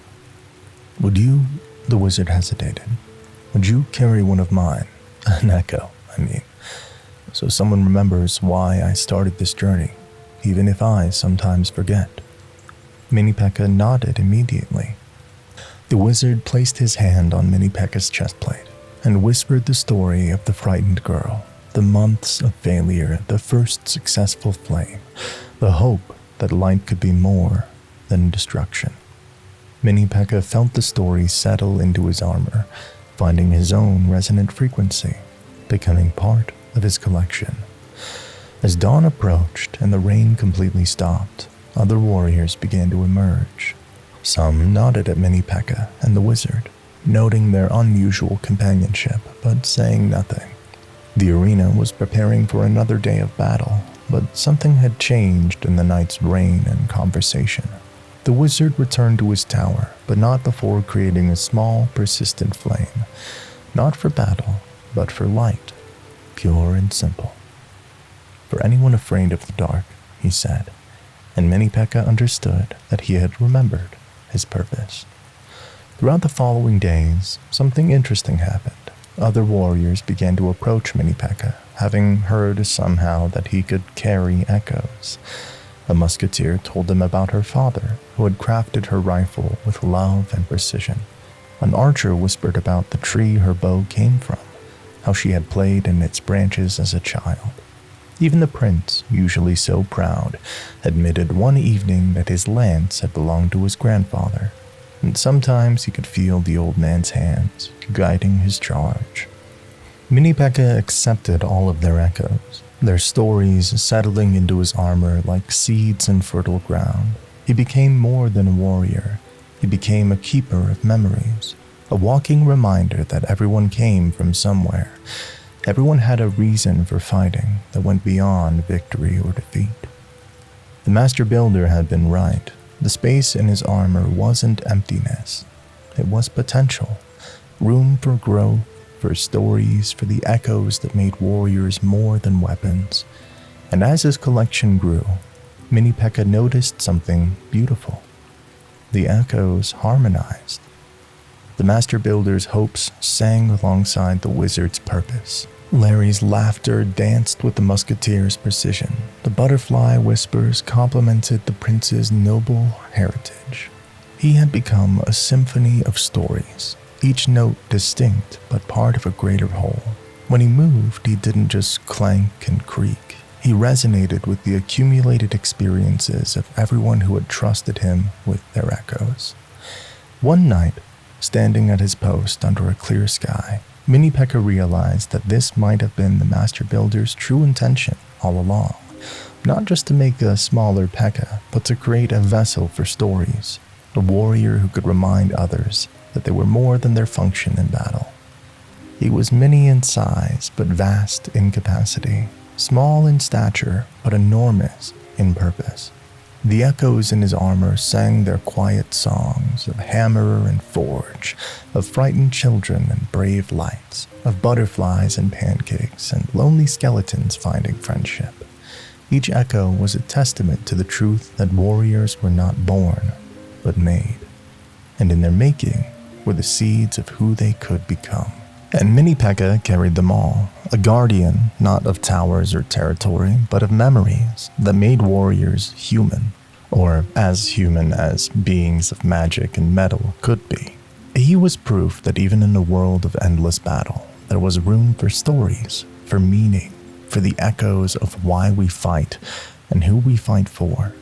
The armor sang with its collected stories, and Mini Pekka stood a little taller, knowing he was exactly what the master builder had hoped. Not just a warrior, but a keeper of echoes, a reminder that everyone carries history in their hollow spaces. And sometimes the most important battle is simply remembering who we are and why we began. The echoes he carried grew heavier with each passing battle, each story adding weight to his armor that had nothing to do with metal. Sometimes a warrior needed more than memory and meaning. Sometimes they needed rest, true rest, the kind that restored not just the body, but the soul. And somewhere beyond the arena's endless conflict, such a place waited to be found. The battle had been the worst one yet. Mini Pekka couldn't remember the details clearly. Everything just became a blur of fire and lightning, arrows and explosions, the endless clash of metal against metal, until the sounds merged into one continuous roar. He remembered falling, not the dramatic collapse of defeat, but the slow, grinding exhaustion of a warrior pushed beyond all limits. His last clear memory was his sword slipping from fingers that could no longer grip, and thinking that perhaps this was where his story ended. But stories, like warriors, sometimes continue when we think they're over. He woke to softness, which was so foreign in his experience that at first he thought it was malfunctioning. Grass cushioned his armor, real grass, not the trampled battlefield variety, but long, soft blades that whispered against his plates. Above him, the sky was a shade of blue he'd never seen in the arena. Deeper, quieter, like the sky had finally exhaled after holding its breath through too many battles. "Ah, you're awake," a voice said, gentle as morning mist. "We were starting to worry." Mini Pekka turned his head, a motion that usually came with the squeal of metal, but now seemed oddly quiet, as if his armor had been oiled with silence. Beside him sat a healer, but not like the healers he knew from battle. This one was older, her wings showing silver among the gold, her face lined with the kind of wrinkles that came from centuries of smiling. "Welcome to the peaceful valley," she said, helping him sit up with surprising strength. "You've been sleeping for 3 days. Your body, your armor, needed time to remember its strength." Mini Pekka looked around and felt something loosen in his chest plate that he hadn't realized was tight. The valley stretched before him like a painting of what the world might have been before arenas and battles. Mountains cradled it on all sides, their peaks catching clouds like soft scarves. A river wound through the center, its voice a constant, soothing murmur. Trees grew in natural clusters, not tactical positions, and everywhere were warriors at rest. But rest didn't capture what he was seeing. A giant lay in the shallows of the river, letting the water carry away the heat of 1,000 battles. A group of archers sat in a circle, restringing their bows while humming in harmony. A dragon, one wing wrapped in a healing light, dozed in a sunny spot, occasionally puffing small smoke rings that drifted up like prayers. "This place," the healer explained, watching him take it all in, "exists between battles, not after them. We all know there's no true after in the arena, but between. A space where warriors can remember they're more than weapons." She helped him stand. And Mini Pekka was surprised to find his legs steady, his balance sure. His armor felt different, not repaired so much as restored. The dents were gone, but more than that, the weight seemed properly distributed again, as if the metal had remembered how it was meant to fit together. "Come," the healer said. "Let me show you around. Everyone processes the valley differently. You need to find your own way of resting." They walked along the river first, and Mini Pekka saw warriors he had never imagined could coexist peacefully. A Valkyrie was teaching a group of goblins to skip stones, laughing when they kept trying to steal the shiniest ones instead of throwing them. A wizard and an ice wizard had put aside their elemental rivalry to create small rainbows in the mist where hot and cold met. "The valley has rules," the healer explained. "No violence, obviously. No talk of strategy or tactics.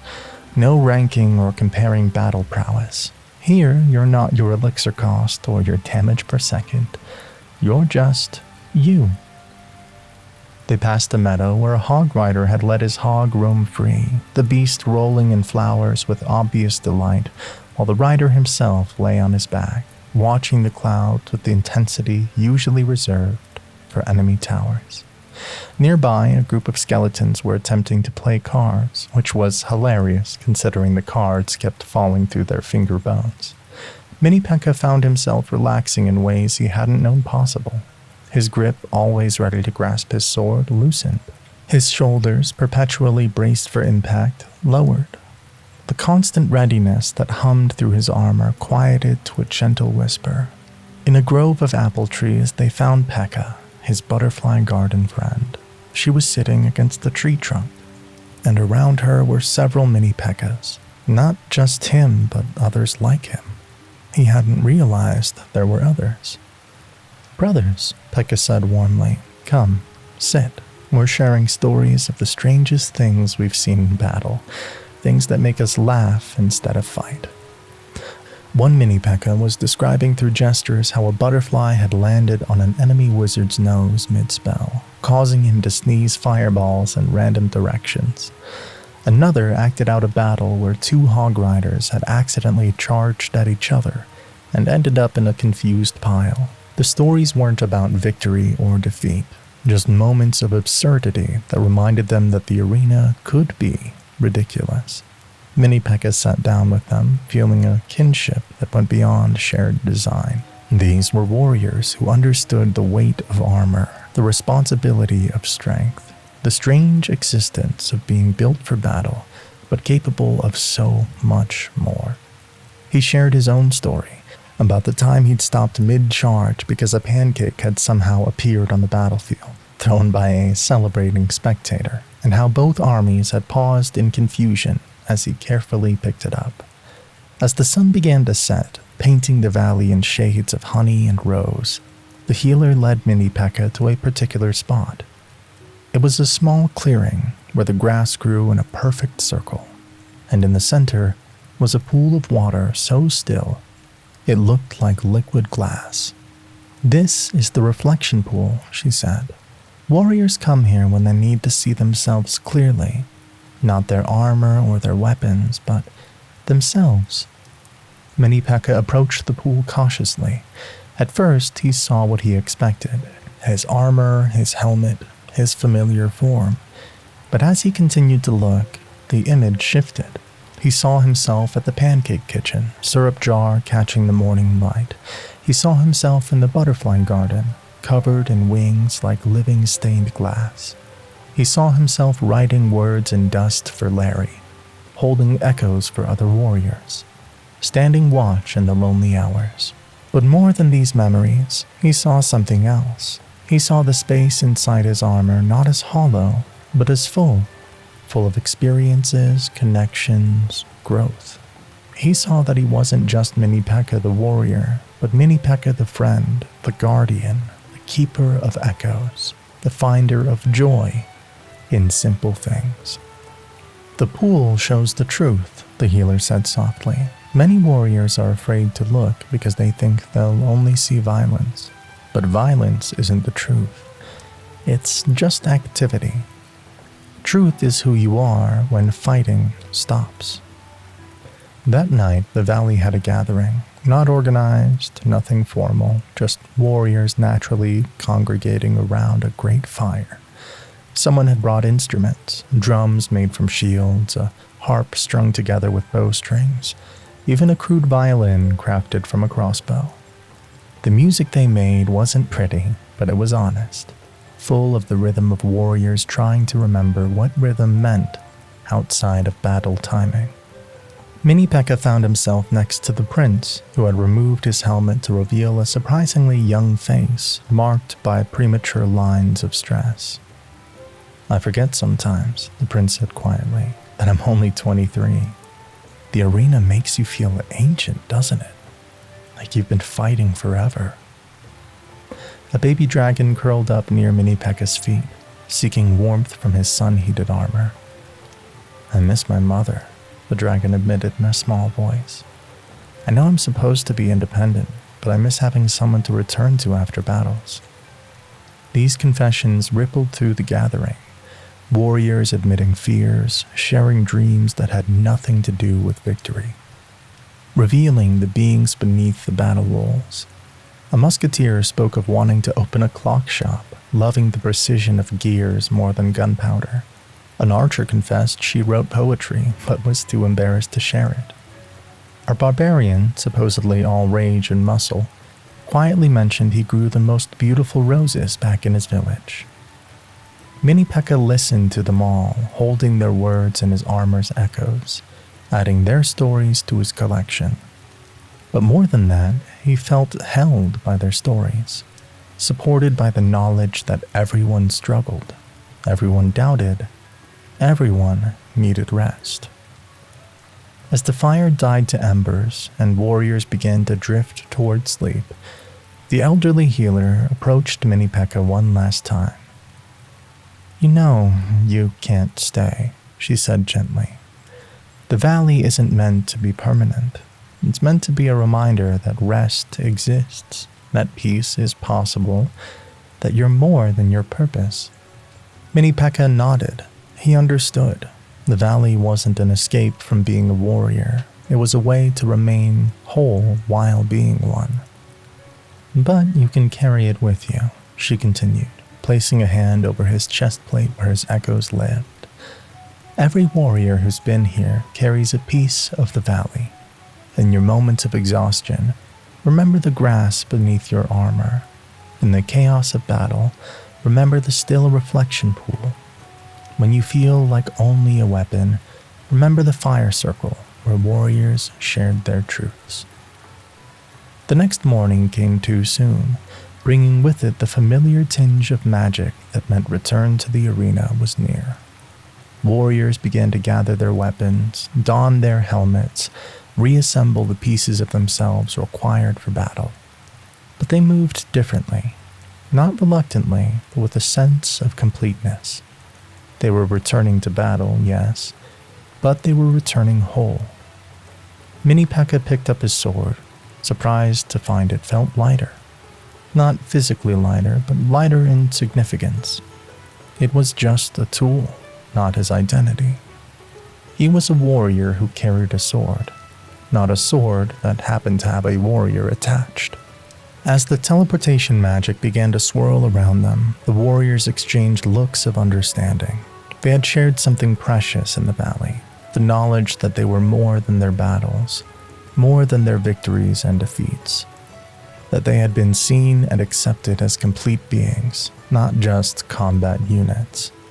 The last thing Mini Pekka saw before the world dissolved into magical transport was the reflection pool, and in it his image, not of armor and sword, but of a being capable of rest, worthy of peace, deserving of the valley's gift of wholeness. And then he was back in the arena, the familiar sounds and smells flooding his senses. His sword was in his hand, his position was set, the enemy towers loomed ahead. But he was different. The valley lived inside him now, another echo in his armor. But this one wasn't of the past. It was a promise of return, a reminder that rest existed, a truth that even eternal warriors deserve peace. The battle horn sounded, and Mini Pekka charged forward with his characteristic cry. But underneath the battle roar was something else, the whisper of wind through valley grass, the murmur of the peaceful river, the crackle of a fire where warriors told their truths. He fought as fiercely as ever, his sword singing its familiar song. But between strikes, in the milliseconds of pause, he remembered. He remembered the giant in the river, the skeletons playing cards, the baby dragons seeking warmth. He remembered that they were all more than this, all deserving of rest, all carrying their own valleys inside. And when the battle ended, win or lose, Mini Pekka stood a little straighter, not with pride in victory or shame in defeat, but with the quiet dignity of a warrior who had been to the peaceful valley and learned the most important lesson of all. Rest is not a reward for completing battles. Rest is what makes it possible to continue fighting while remaining whole. The valley didn't exist somewhere else. It existed inside every warrior who had been there. A portable peace that no battle could destroy. That night, standing at his post, Mini Pekka closed his eyes and found the valley still there, perfect and untouched inside his echoes. The grass still grew soft, the river still sang, the fire still cracked with shared stories. He had brought it back with him, and in quiet moments he could return. The peaceful valley had given him its greatest gift, not escape from being a warrior, but the ability to be a warrior at peace with himself, and that, more than any battle victory, was worth carrying forever. The peaceful valley lived within him now, a portable sanctuary he could visit in quiet moments. But peace, once found, begged to be shared, especially with those just beginning their warrior's journey. Soon, Mini Pekka would discover that the greatest battles weren't always fought with swords. Sometimes they were fought with patience, teaching the young that strength comes in many forms. The knight was too young. That was Mini Pekka's first thought when he saw him stumbling through his training drills in the practice arena. The boy couldn't have been more than 16, his armor still shiny with newness, unmarked by battle, fitting him like he was playing dress-up in his father's clothes. His sword shook when he held it, and not from its weight. The training swords were purposefully light, but from fear. Mini Pekka had been assigned to oversee the training grounds that week, a duty that usually fell to the more experienced warriors between major battles. It was considered easy work, mostly just ensuring the new recruits didn't hurt themselves too badly while learning their craft. But watching this particular night, Mini Pekka felt something stir in his chest plate. Concern, perhaps, or recognition of a different kind of battle being fought.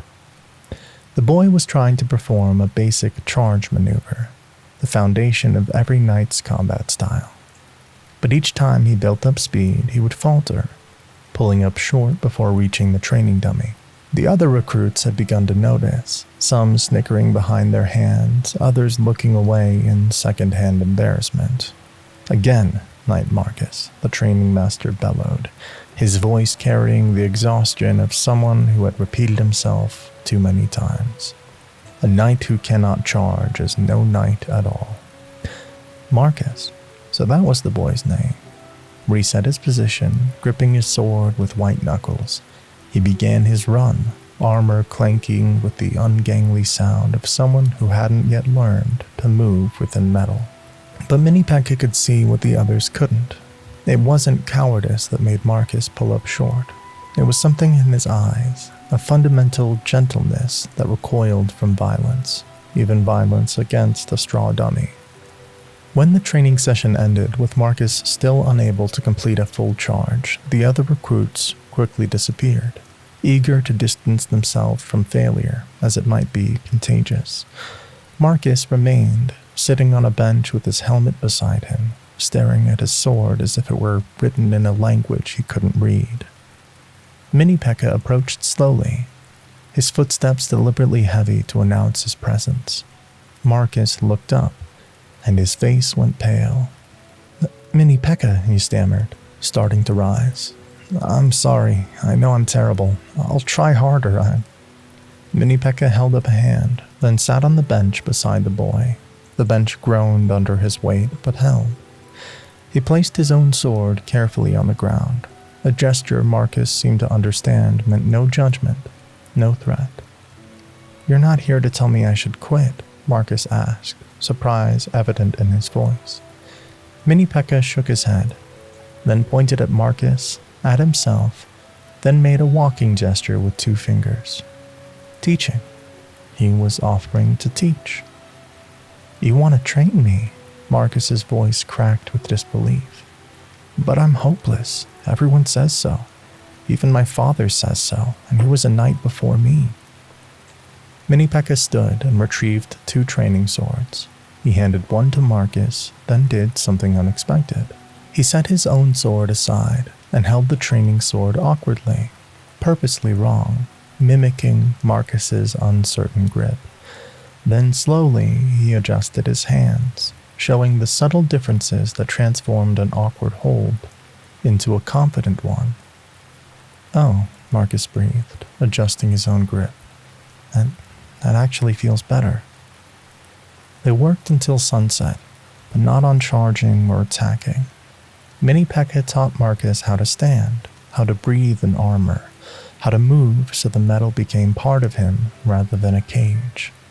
He showed him that a sword was just metal with purpose, not inherently good or evil, violent or peaceful. It was a tool, and tools served the intent of their wielder. As darkness fell and torches were lit around the practice ground, Marcus finally asked the question that had been building all afternoon. Why are you helping me? Everyone else thinks I'm a waste of armor. Mini Pekka traced letters in the dirt. Saw myself. You saw yourself in me. Marcus looked confused. But you're Mini Pekka, you're fearless. You charge into battle without hesitation. Mini Pekka shook his head, then wrote more carefully, learned, not born. Marcus stared at the words. You learned to be brave. You weren't just made that way. Mini Pekka nodded, then wrote one more word. Teachers. He spent the next several minutes conveying through gestures the simple words, the story of the elderly woman with pancakes who taught him joy, Pekka who showed him gentleness with butterflies, Larry who demonstrated that even the frightened could be brave. Everyone had teachers. Everyone started somewhere. Will you? Marcus halted, then forged ahead with the courage of desperation. Will you be my teacher? Mini Pekka nodded immediately. He saw in Marcus not weakness but potential, not cowardice but a different kind of courage, the courage to show up despite fear, to try despite failure, to persist despite doubt. Their training became a daily ritual. Before the official morning sessions, Marcus would meet up with Mini Pekka at the practice grounds. They worked on fundamentals, not just combat techniques, but the philosophy of being a warrior. Mini Pekka taught him that strength wasn't about how hard you could swing, but about knowing when to swing. That courage wasn't the absence of fear, but action despite it. That being a knight meant protecting, and sometimes protecting meant knowing when not to fight. Mini Pekka introduced Marcus to his pancake kitchen friend, and the elderly woman immediately adopted the young knight, insisting he needed proper breakfasts if he was going to train properly. Over stacks of syrup-drenched pancakes, Marcus began to relax, to smile, to see that warriors could have lives beyond war. I never wanted to be a knight, Marcus admitted one morning, blueberries staining his fingers purple. My father was one, and his father's father. It was just expected. But I wanted to be a baker. I know that sounds ridiculous. The elderly woman laughed, not mockingly, but with genuine warmth. Half the warriors I feed have dreams that have nothing to do with battle. The prince wants to raise horses. The wizard secretly writes romance novels. Even our Mini Pekka here found his calling in pancakes. Being a warrior doesn't mean that's all you are. Mini Pekka took Marcus to the butterfly garden on a ceasefire day. The boy's wonder at the delicate creatures was beautiful to witness. He sat so still that butterflies mistook him for a strange new flower, covering his armor in living color. They're not afraid, Marcus whispered in amazement. I'm wearing armor, carrying a sword, and they're not afraid. Mini Pekka wrote in the garden's soft earth. They know. They know what? Gentle. Marcus looked at his hands, still marveling at the butterfly perched on his finger. They know I'm gentle, even though I'm supposed to be a warrior? Mini Pekka nodded, then added, both. Both. The word settled into Marcus like a revelation. He could be both, gentle and strong, peaceful and protective. A baker's heart in a knight's armor. Their training evolved. Mini Pekka taught Marcus to channel his gentleness into precision, his reluctance to harm into strategic defense. They developed a fighting style unique to Marcus, one that emphasized protection over aggression, deflection over destruction. It wasn't traditional, but it was effective.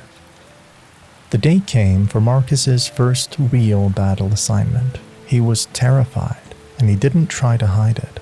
As they waited for the horn, Mini Pekka stood beside him, a silent presence of support. What if I fail? Marcus asked, his voice small inside his helmet. Mini Pekka wrote in the dirt, then try. Just try again? A nod. What if everyone else sees me afraid? Brave. Marcus thought about this. Being afraid but fighting anyway is brave? When Mini Pekka nodded, Marcus stood a little straighter. And I'll be the bravest coward on the battlefield. The battle was chaotic, as first battles always are. But Marcus didn't freeze. He didn't charge recklessly either. He found his place, protecting the support troops, using his shield more than his sword, creating safe spaces for others to operate.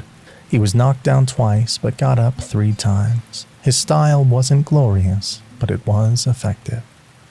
After battle, the other knights were discussing their eliminations, their damage dealt, their moments of glory. Marcus sat quietly, cleaning his sword which had barely been used. "You did well," one of the veteran knights said, surprising everyone, especially Marcus. "Kept our musketeer alive through 3 pushes. That's why we won." Marcus looked up in shock. "But I barely fought, I just defended." "That's fighting," the veteran said firmly.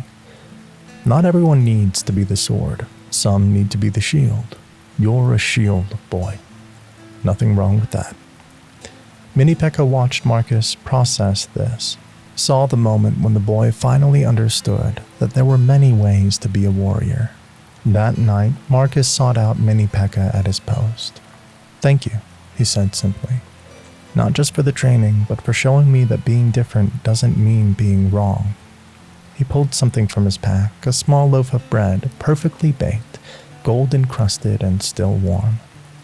"I made this, borrowed the kitchen after dinner. It's not much, but..."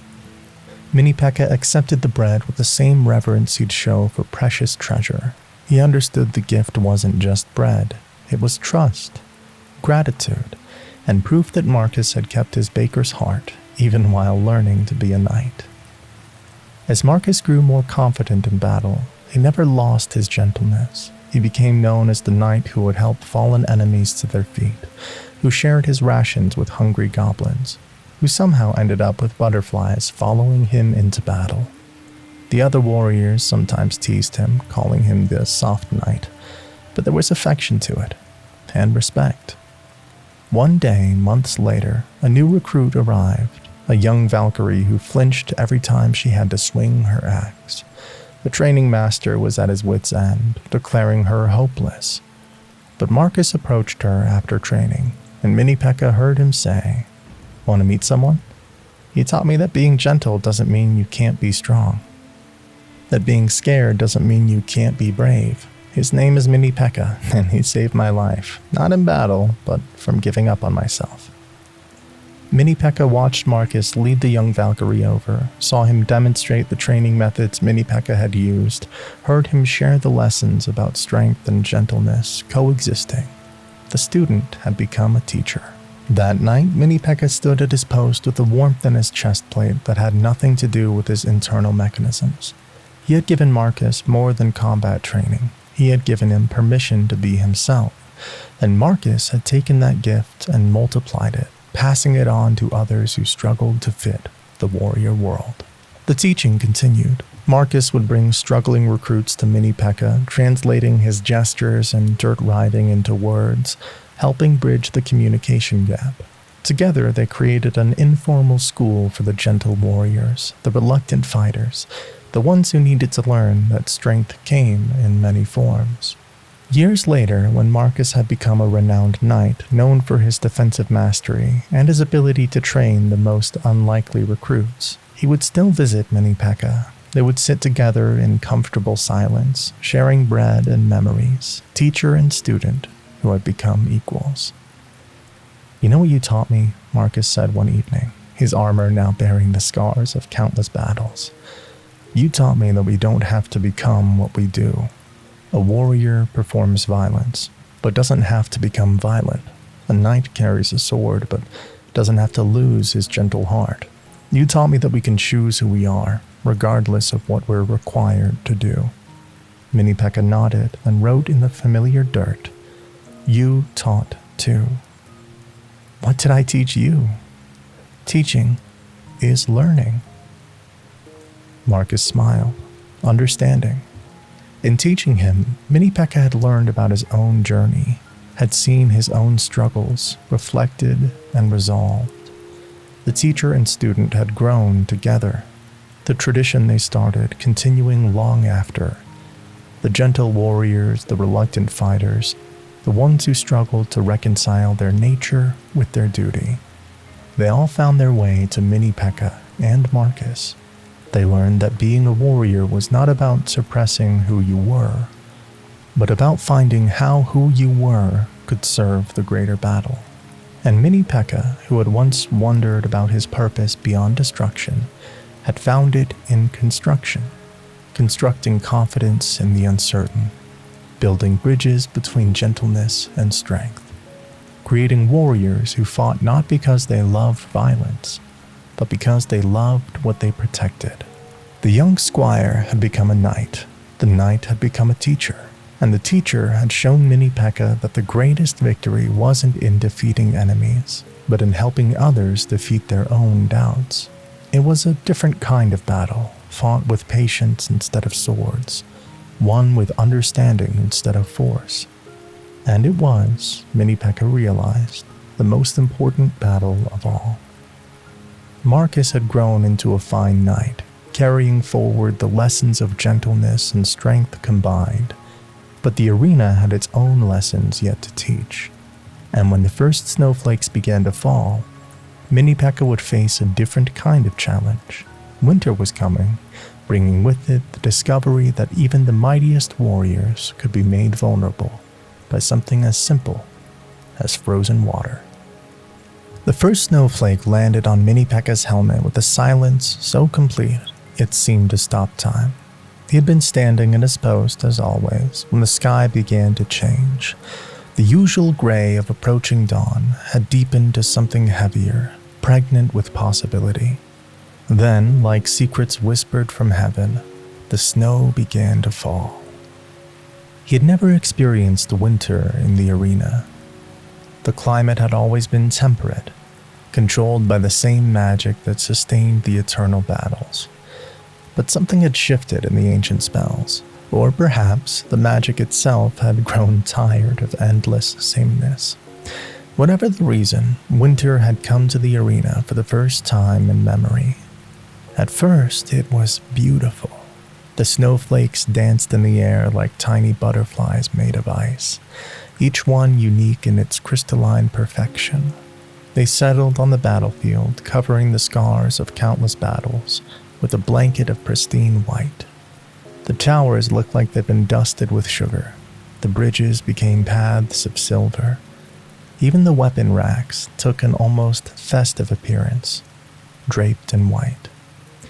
The other warriors emerged from their quarters with wonder on their faces. The prince laughed as he caught snowflakes on his tongue. The wizard created small fire spells just to watch the snow melt and reform around the heat. Even the usually serious Valkyrie was seen making snow angels in the arena, her axe forgotten beside her. But for Mini Pekka, the beauty quickly became a challenge. As the day progressed and the snow continued to fall, he noticed his joints beginning to stiffen. The oil that kept his movement smooth was thickening in the cold. When he tried to lift his sword for practice drills, the motion came slowly, like moving through honey. By evening, he could barely walk. Each step required enormous effort, his legs responding seconds after his mind commanded them. Ice had formed in the gaps of his armor, creating a frozen shell around his already heavy frame. When he finally made it to his shelter, he found he couldn't bend his arms enough to open the door. Marcus found him there, frozen in place like a statue, snow piled on his shoulders and helmet. The young knight's face went from amused to concerned in an instant. Mini Pekka, are you stuck? Mini Pekka could only manage the slightest nod, even that movement accompanied by the grinding sound of ice breaking. Marcus immediately began clearing the snow, but the ice in the joints was beyond a simple brushing away. "We need help," Marcus said, and ran off. He returned with an unlikely group. The wizard, the ice wizard, and surprisingly, Larry the skeleton, but somehow acquired a thick wool scarf that he wore draped around his vertebrae. "This is delicate work," the wizard said, examining the frozen joints. "Too much heat and I could damage the metal. Too little and the ice won't melt." "I could try to draw the ice out," the wizard offered, "but I've never tried to reverse my magic before." Larry, meanwhile, had climbed onto Mini Pekka's shoulders and was carefully picking the ice out of the smaller gaps with his bony fingers, which were unaffected by the cold. "You know," he said conversationally, "being dead has some advantages. No nerve endings means no frostbite, though I do miss being able to feel warm, or cold, or anything, really." It took them 2 hours to free Mini Pekka from his icy prison. The wizard applied controlled heat, while the ice wizard pulled the melting water away before it could freeze. Larry handled the detail work, and Marcus kept everyone supplied with hot soup from the kitchen. When Mini Pekka could finally move again, it was with new understanding of his own vulnerability. He who could face dragons and giants, who charged into battle without hesitation, had been defeated by frozen water. The humiliation might have been crushing, but his friends wouldn't let it be. "We all have weaknesses," the wizard said, sitting beside him near the warming fire they'd built. "I'm useless in the rain. One good downpour and my flames won't light." "I can't function in extreme heat," the ice wizard added. "Last summer when we had that heat wave, I literally started melting." "And I fall apart if someone sneezes too hard in my direction," Larry laughed. "We're all vulnerable to something." But knowing he wasn't alone in having weaknesses didn't solve the practical problem. Winter had settled over the arena with no signs of leaving. The next morning brought even heavier snow, and the temperature continued to drop. Mini Pekka could feel his system sluggish, his responses delayed. The elderly woman from the Pancake kitchen was the one who found a solution, or at least the beginning of one. She arrived at the arena wrapped in multiple layers, carrying a large pot of something that steamed in the cold air. "Special oil," she announced, presenting it to Mini Pekka. "My grandmother's recipe. She used to say it could keep anything moving, even in the deepest winter. Let's see if she's right." The application process was undignified. Mini Pekka had to stand still while she and Marcus worked the warm oil into every joint, every gap, every moving part. But it worked. The oil was somehow lighter than what he usually used, but more resistant to cold, creating a barrier against the freezing temperatures. "It's not perfect," she warned. "You'll still be slower than usual, but you won't freeze solid." She was right. Mini Pekka found he could move, though each action required more thought, more deliberation. His usual swift charges became measured advances. His devastating sword swings transformed into careful, precise strikes. He had to relearn how to fight, how to move, how to exist in this new, cold world. To his surprise, the forced slowness brought unexpected gifts. Because he couldn't rely on speed, he had to think more strategically. Because his movements were deliberate, he noticed things he'd missed before. The pattern in an enemy's attacks, the rhythm of the battlefield, the small tells that preceded major assaults. One snowy evening, Pekka visited him, moving even more slowly than he was, ice crystals forming on her larger frame. "I hate this," she admitted, something she would never have said in front of the others. "I feel so helpless, so exposed." Mini Pekka understood. They sat together in the snow, two warriors made for action, forced into stillness. But as they sat, something magical happened. The snow continued to fall around them, and in their stillness, they became part of the landscape. Birds, confused by the weather, landed on them seeking shelter. A rabbit lost in cold, huddled between them for warmth. "We're so still," Pekka whispered, "that life thinks we're safe." It was a profound realization. All their existence, they had been movement and action, force and violence. But now, snow had transformed them into shelters, into safe harbors for smaller, more fragile beings. Their vulnerability had become a different kind of strength. As winter deepened, the entire arena adapted. Battles became slower, more thoughtful affairs. Warriors who usually relied on speed learned patience. Those who depended on overwhelming force discovered finesse. The snow was a great equalizer, making everyone vulnerable, everyone careful. Mini Pekka found himself becoming a bridge between the summer warriors and the winter warfare.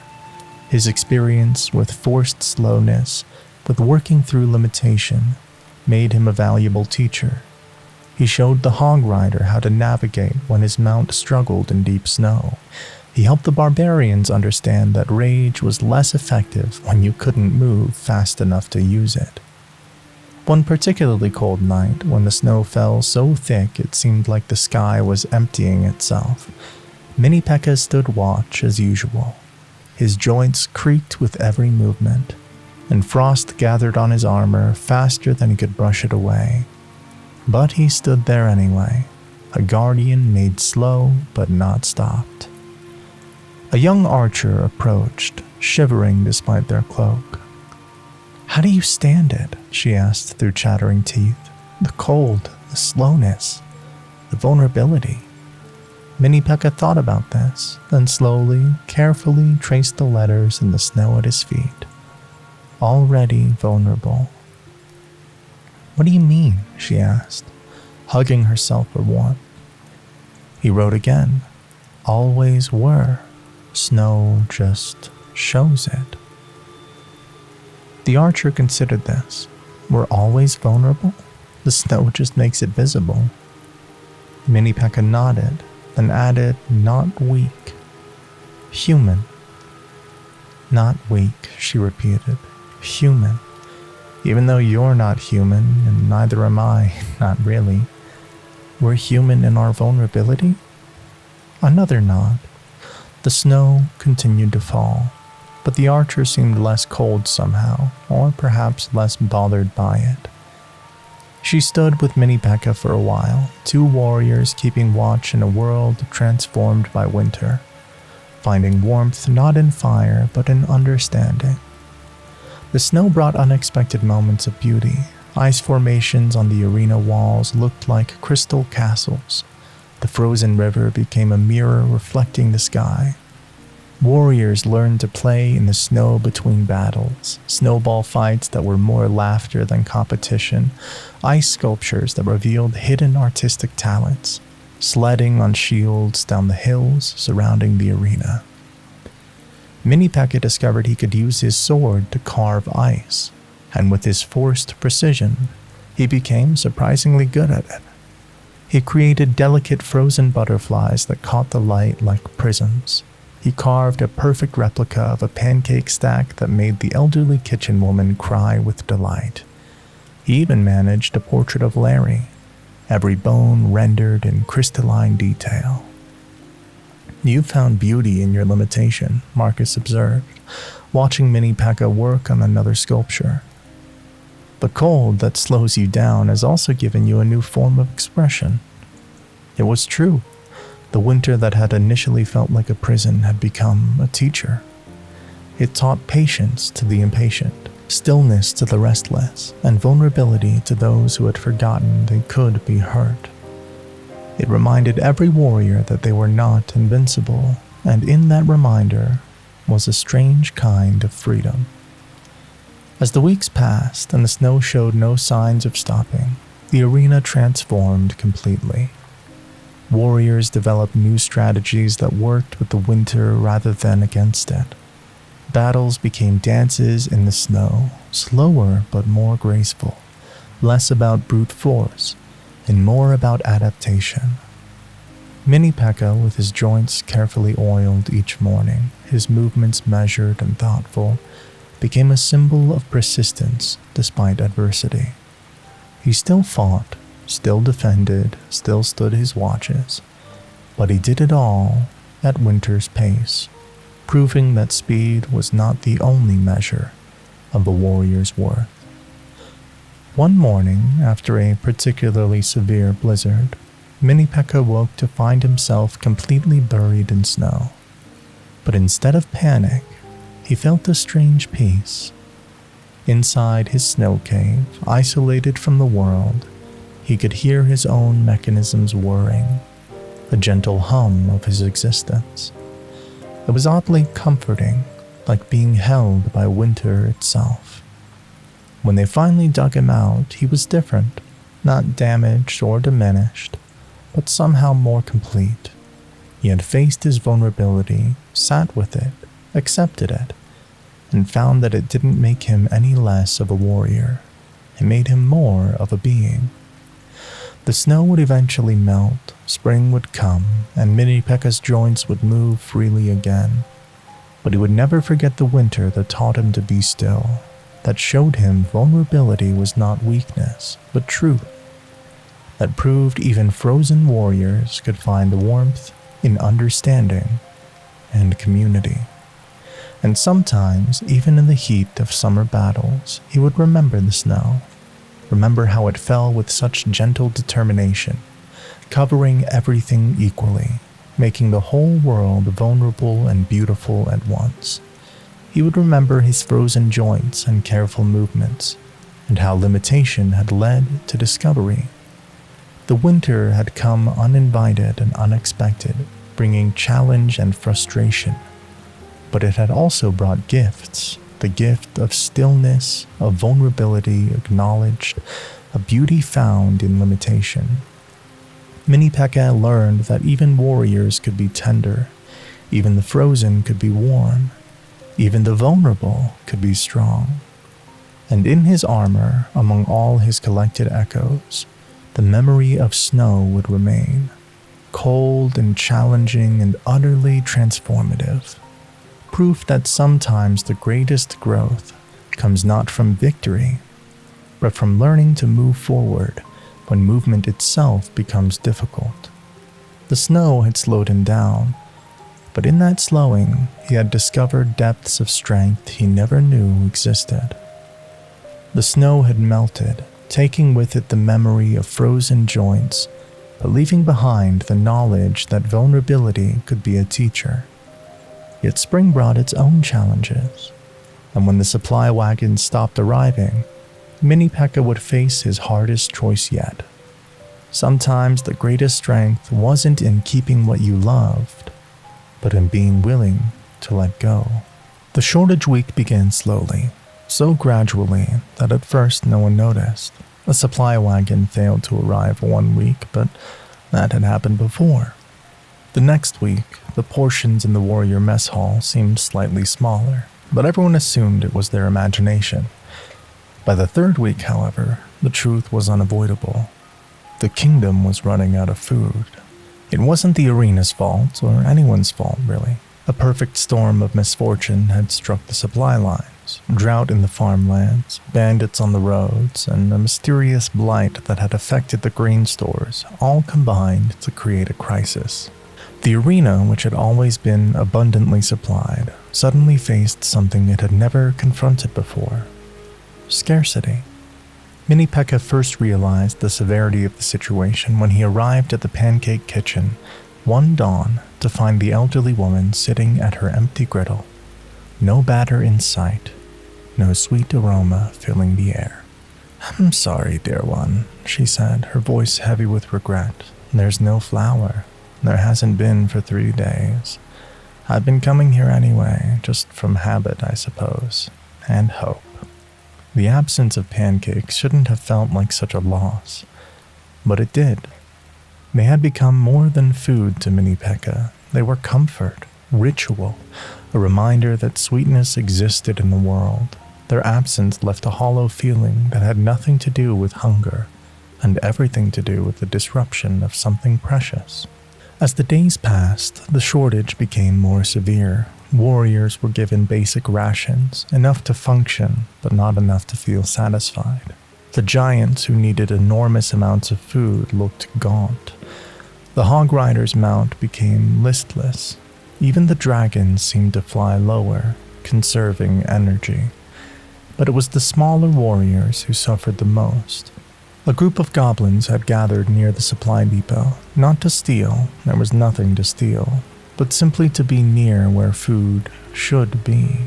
They were so thin that their ribs showed through their green skin, their usual manic energy reduced to tired shuffling. Mini Pekka watched them one evening, these former adversaries who had become simply hungry beings. Among them were youngsters, goblin children who hadn't yet learned to fight, who had no purpose in the arena except to grow into future warriors. They huddled against their elders, quiet in the way that hungry children become quiet when they learn that asking for food that doesn't exist only makes everyone sadder. That night, Mini Pekka couldn't stop thinking about those hungry faces. He stood at his post, his jar of maple syrup hidden in his quarters, and wrestled with a decision that should have been simple but wasn't. The next morning brought unexpected fortune. The supply wagon made it through, and while its contents were meager, there was enough flour for the elderly woman to make one small batch of pancakes. She called Mini Pekka to her kitchen, her face bright with possibility. "It's not much," she said, mixing the batter with careful precision to waste nothing. "But I can make you a stack, not as large as usual, but pancakes nonetheless." She cooked them with the same care she always did, perhaps more, knowing that these might be the last for a long time. 3 perfect circles, golden brown, steaming in the cool morning air. She drizzled them with the last of a regular syrup, saving Mini Pekka's special maple syrup at his silent insistence, and presented them with a flourish that tried to hide her sadness. "Here, dear one, eat them while they're still warm." Mini Pekka sat at his usual spot, the plate before him, the fork in his hand.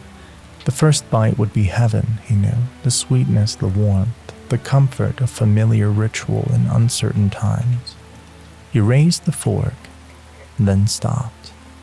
Through the window he could see them, the goblin children from the night before, walking past the kitchen. They moved slowly, none of their usual scampering energy, their large eyes dull with hunger. One of them, the smallest, stopped and sniffed the air, catching the scent of pancakes. For a moment his face lit up with hope, then fell as he realized the smell meant food existed, but not for him.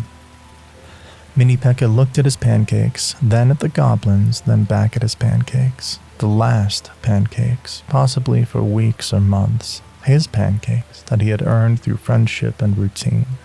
His comfort in a comfortless time. He stood up.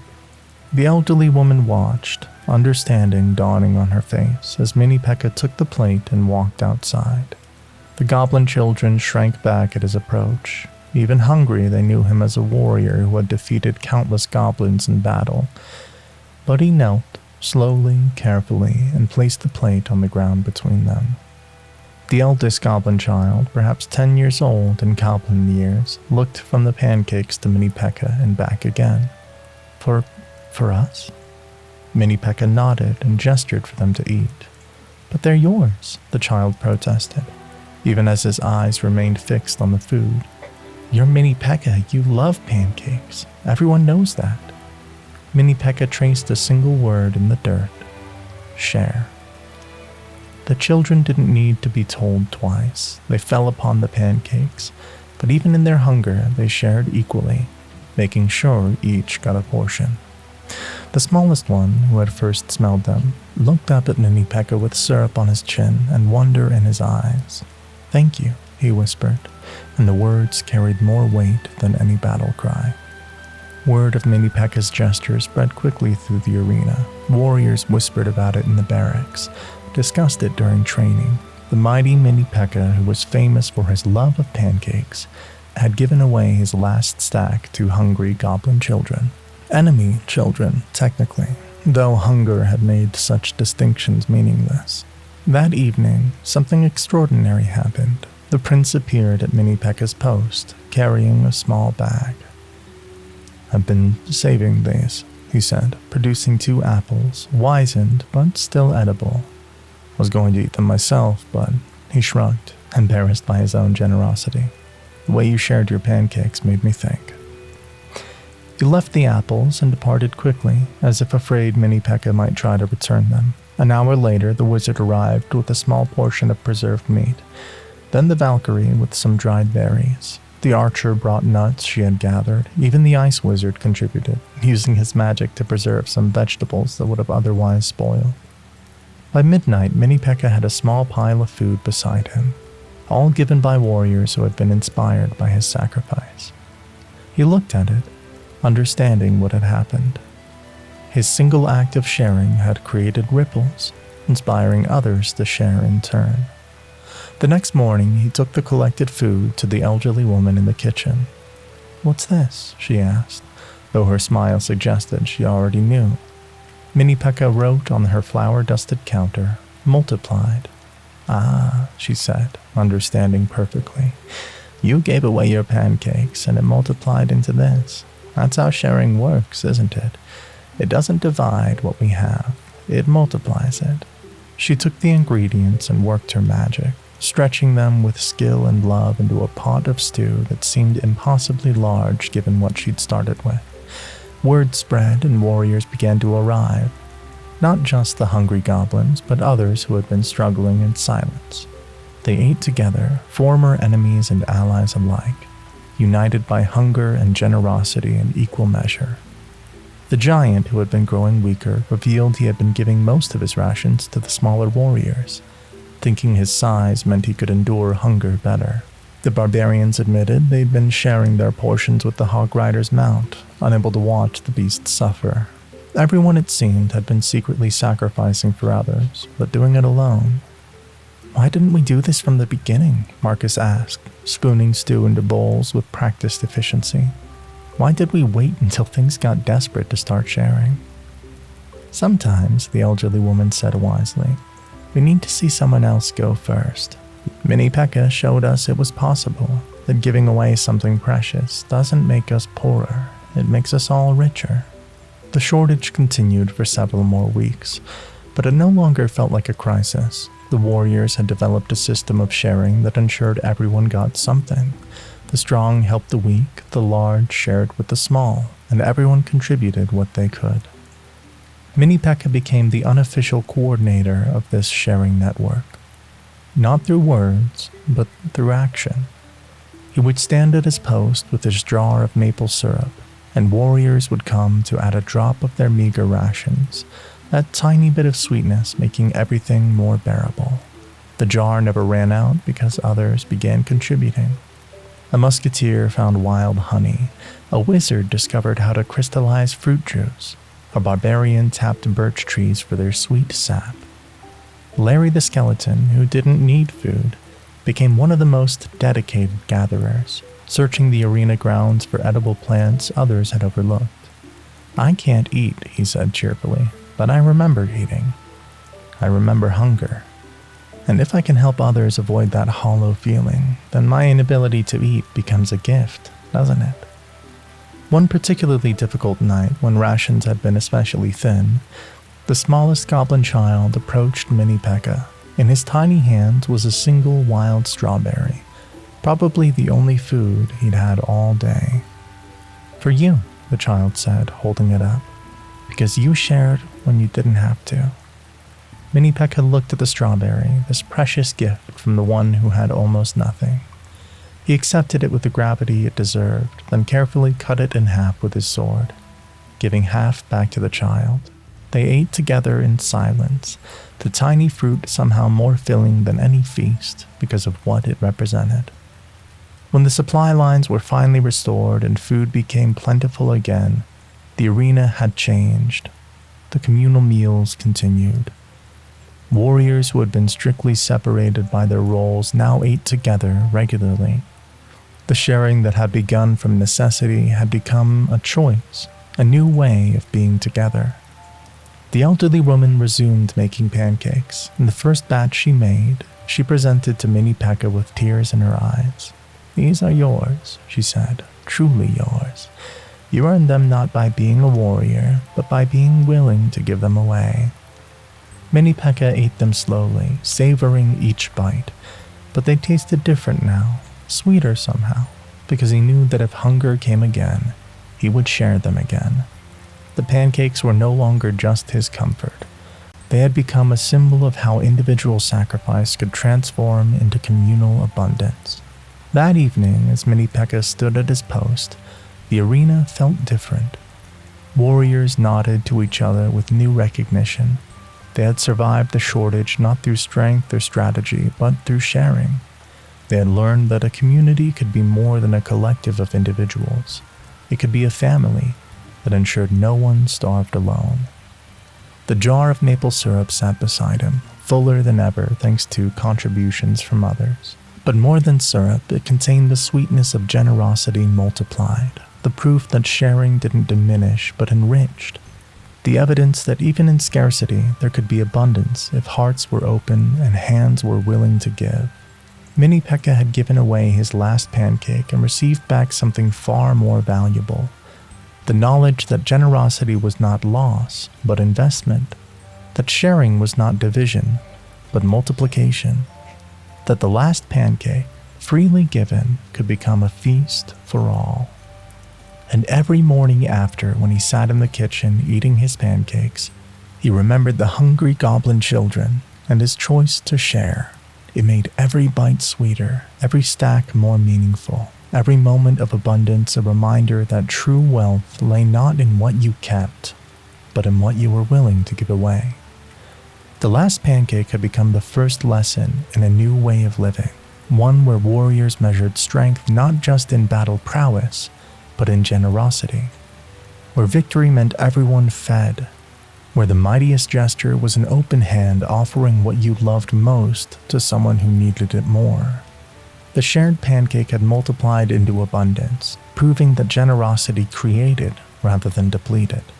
With all these experiences now part of him, the pancakes, butterflies, family, friendship, echoes, peace, teaching, vulnerability, and sharing, Mini Pekka was about to discover something extraordinary. Even warriors made of metal and magic could do something impossibly human. They could dream. Every warrior in the arena slept, but not all of them dreamed. The living ones did, certainly. The knights with their visions of glory, the wizards with their chaos of colors and impossible spells, the archers with their dreams of arrows that never missed. But Mini Pekka had always assumed that he, being what he was, simply powered down. A cessation of function, not sleep. A pause in process, not rest. He was wrong. The discovery came on an ordinary night, or what passed for night in the arena where ordinary had long since lost its meaning. Mini Pekka completed his watch and returned to his quarters. A simple room with reinforced floors to support his weight, and a standing frame where he could rest without fully powering down. He settled into position, began his usual shutdown sequence, and then he was flying.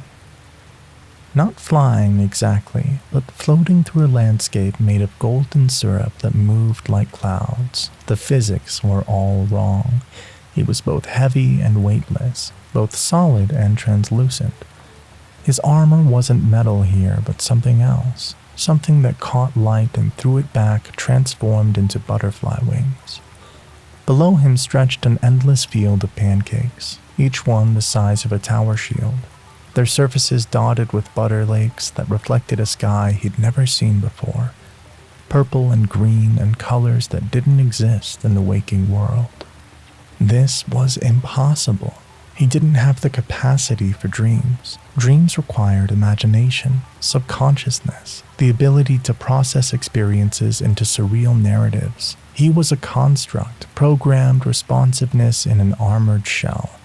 And yet here he was, swimming through syrup skies while a chorus of skeletons sang harmonies that sounded like rattling stars.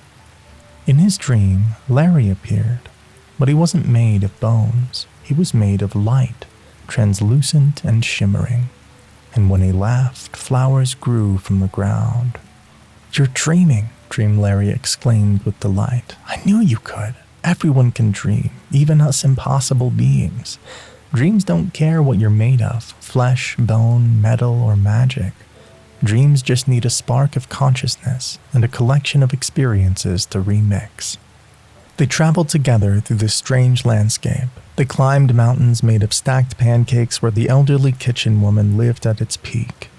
But she was young here, her hair flowing like batter, her hands creating pancakes that turned into butterflies as soon as they left the griddle.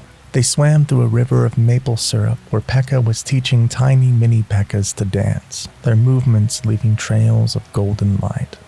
The butterfly garden existed here too, but magnified beyond reasons.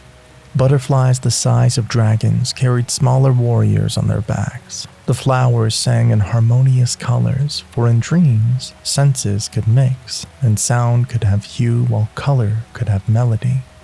Mini Pekka found he could speak here, not in words, but in waves of meaning that others understood perfectly. "Why?" he asked the dream, and the dream answered in the voice of the master builder, though the builder appeared as a constellation of hammers and stars. "Because you are more than the sum of your parts," the celestial builder said.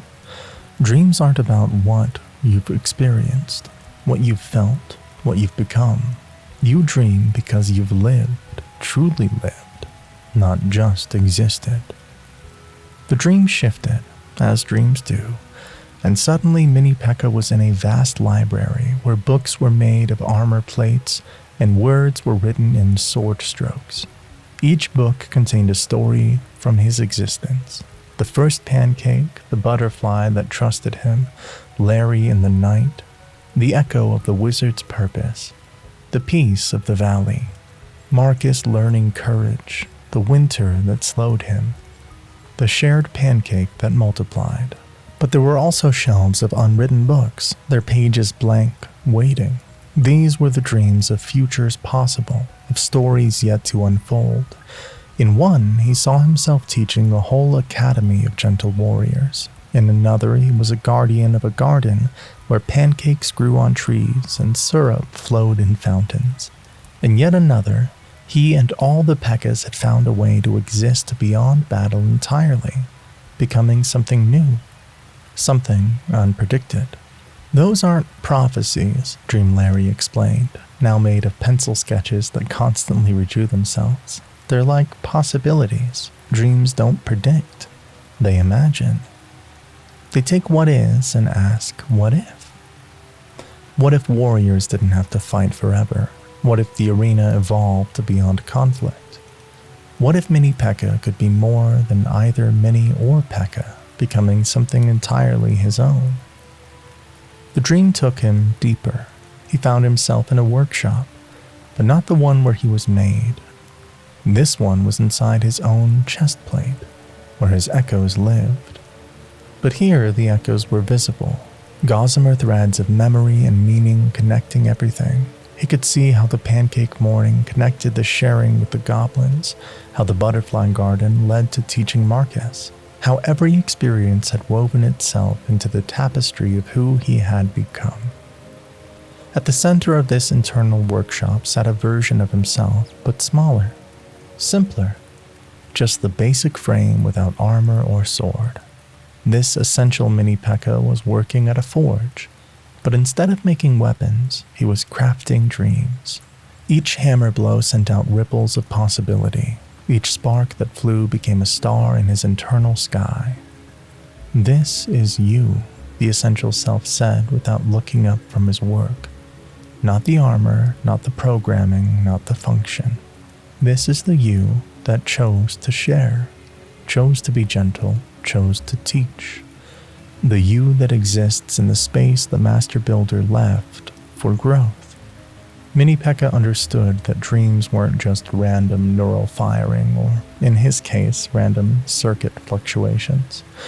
Dreams were the workshop where the self crafted itself, where expressions became wisdom, where a warrior could imagine being more than war. The dream began to include others. Marcus appeared, not as a knight but as a baker, his armor made of bread, his sword a baguette, and somehow this made perfect sense. The wizard arrived as a living frame that wrote poetry in smoke. The prince rode a horse of clouds that left hoofprints of rain. Everyone was themselves, but also more than themselves, dream versions that revealed inner truths. They were building something together, all these dream warriors. At first, Mini Pekka couldn't tell what it was. It seemed to shift between a tower and a tree, a bridge and a bird. And then he realized it was all of those things and none of them. They were building a dream of peace, each warrior contributing their version of what life could be beyond eternal conflict. The dragons breathed flowers instead of fire. The barbarians grew gardens with their rage transformed into passionate cultivation. The skeletons danced, their bones becoming musical instruments that played themselves. And at the center of it all, a great table where everyone sat together, sharing an endless feast that was somehow both pancakes and everything else, both specific and universal. "Is this what you dream of?" Dream Pekka asked, her armor made of butterfly wings that somehow bore her massive weight. "A world where we can be more than warriors." Mini Pekka nodded, and in nodding sent out waves of agreement that painted the dream sky with northern lights of affirmation. But then the dream deepened further, became more personal. He was alone now, standing in a field of electric sheep. Not real sheep, but constructs like himself. Beings of metal and magic, grazing on grass made of light. They were all dreaming too, their dreams visible as aurora clouds above their heads. Some dreamed of electric wolves they'd never have to fear. Others dreamed of shepherds made of stars.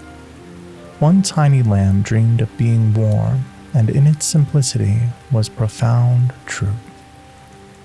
Mini Pekka realized he was one of them, an electric sheep dreaming of electric dreams. But that didn't make the dreams less real or less meaningful. If anything, it made them more precious. To dream without biological necessity, to imagine without evolutionary imperative, to hope without hormonal drive. This was choice in its purest form. He walked among the electric sheep, and each one he passed shared its dream with him. Dreams of purpose beyond function, of love beyond programming, of existence beyond duration. They were all asking the same question in different ways. What does it mean to be? At the far edge of the field stood a mirror, but when Mini Pekka looked into it, he didn't see his armor. He saw everyone who had ever influenced him, everyone he had ever influenced, layered like double exposures in an impossible portrait. The elderly woman's kindness overlapped with Marcus's courage, Larry's humor intertwined with the wizard's recovered purpose. The butterfly's trust merged with the goblin child's gratitude. "This is you," the mirror said, in a voice that was all voices and no voice. "You are not just Mini Pekka. You are everyone you've touched and everyone who's touched you. You are the connections you've made and the changes you've inspired. You are a dream yourself, the master builder's dream of a warrior who could become more than war." The dream began to fade as dawn approached the waking world, but it didn't disappear abruptly. It receded like a tide, leaving behind gifts on the shore of consciousness. Mini Pekka felt himself returning to his standing frame, to his armor, to his weight and function. But he brought something back with him. He brought back the knowledge that he could dream. When his systems fully activated with the morning, Mini Pekka stood different, not visibly but fundamentally. He had dreamed, and in dreaming had confirmed his existence as more than a function. Dreams were proof of inner life, of consciousness that exceeded programming, of self that transcended purpose. That day when he met Larry for their morning conversation, the skeleton noticed immediately. "You seem different," Larry said, tilting his skull. "Lighter somehow, but not physically, like you're carrying something new." Mini Pekka wrote a single word in the dirt. "Dreamed." Larry's eye sockets widened. "You dreamed, but you're you. Can you even dream?" Mini Pekka nodded and wrote electric sheep. Larry laughed. The sound like wind chimes made of bones. Electric sheep, of course. We're all impossible beings dreaming impossible dreams. I dream too, you know. I dream of having skin again, but also I dream of being exactly what I am. Bones that dance and laugh and refuse to stay properly dead. Word spread through the arena that Mini Pekka could dream, and it sparked something unexpected. Other constructed warriors began to pay attention to their rest periods. The golems noticed they had visions of mountains that moved. The Sparky unit reported dreams of lightning that painted instead of destroyed.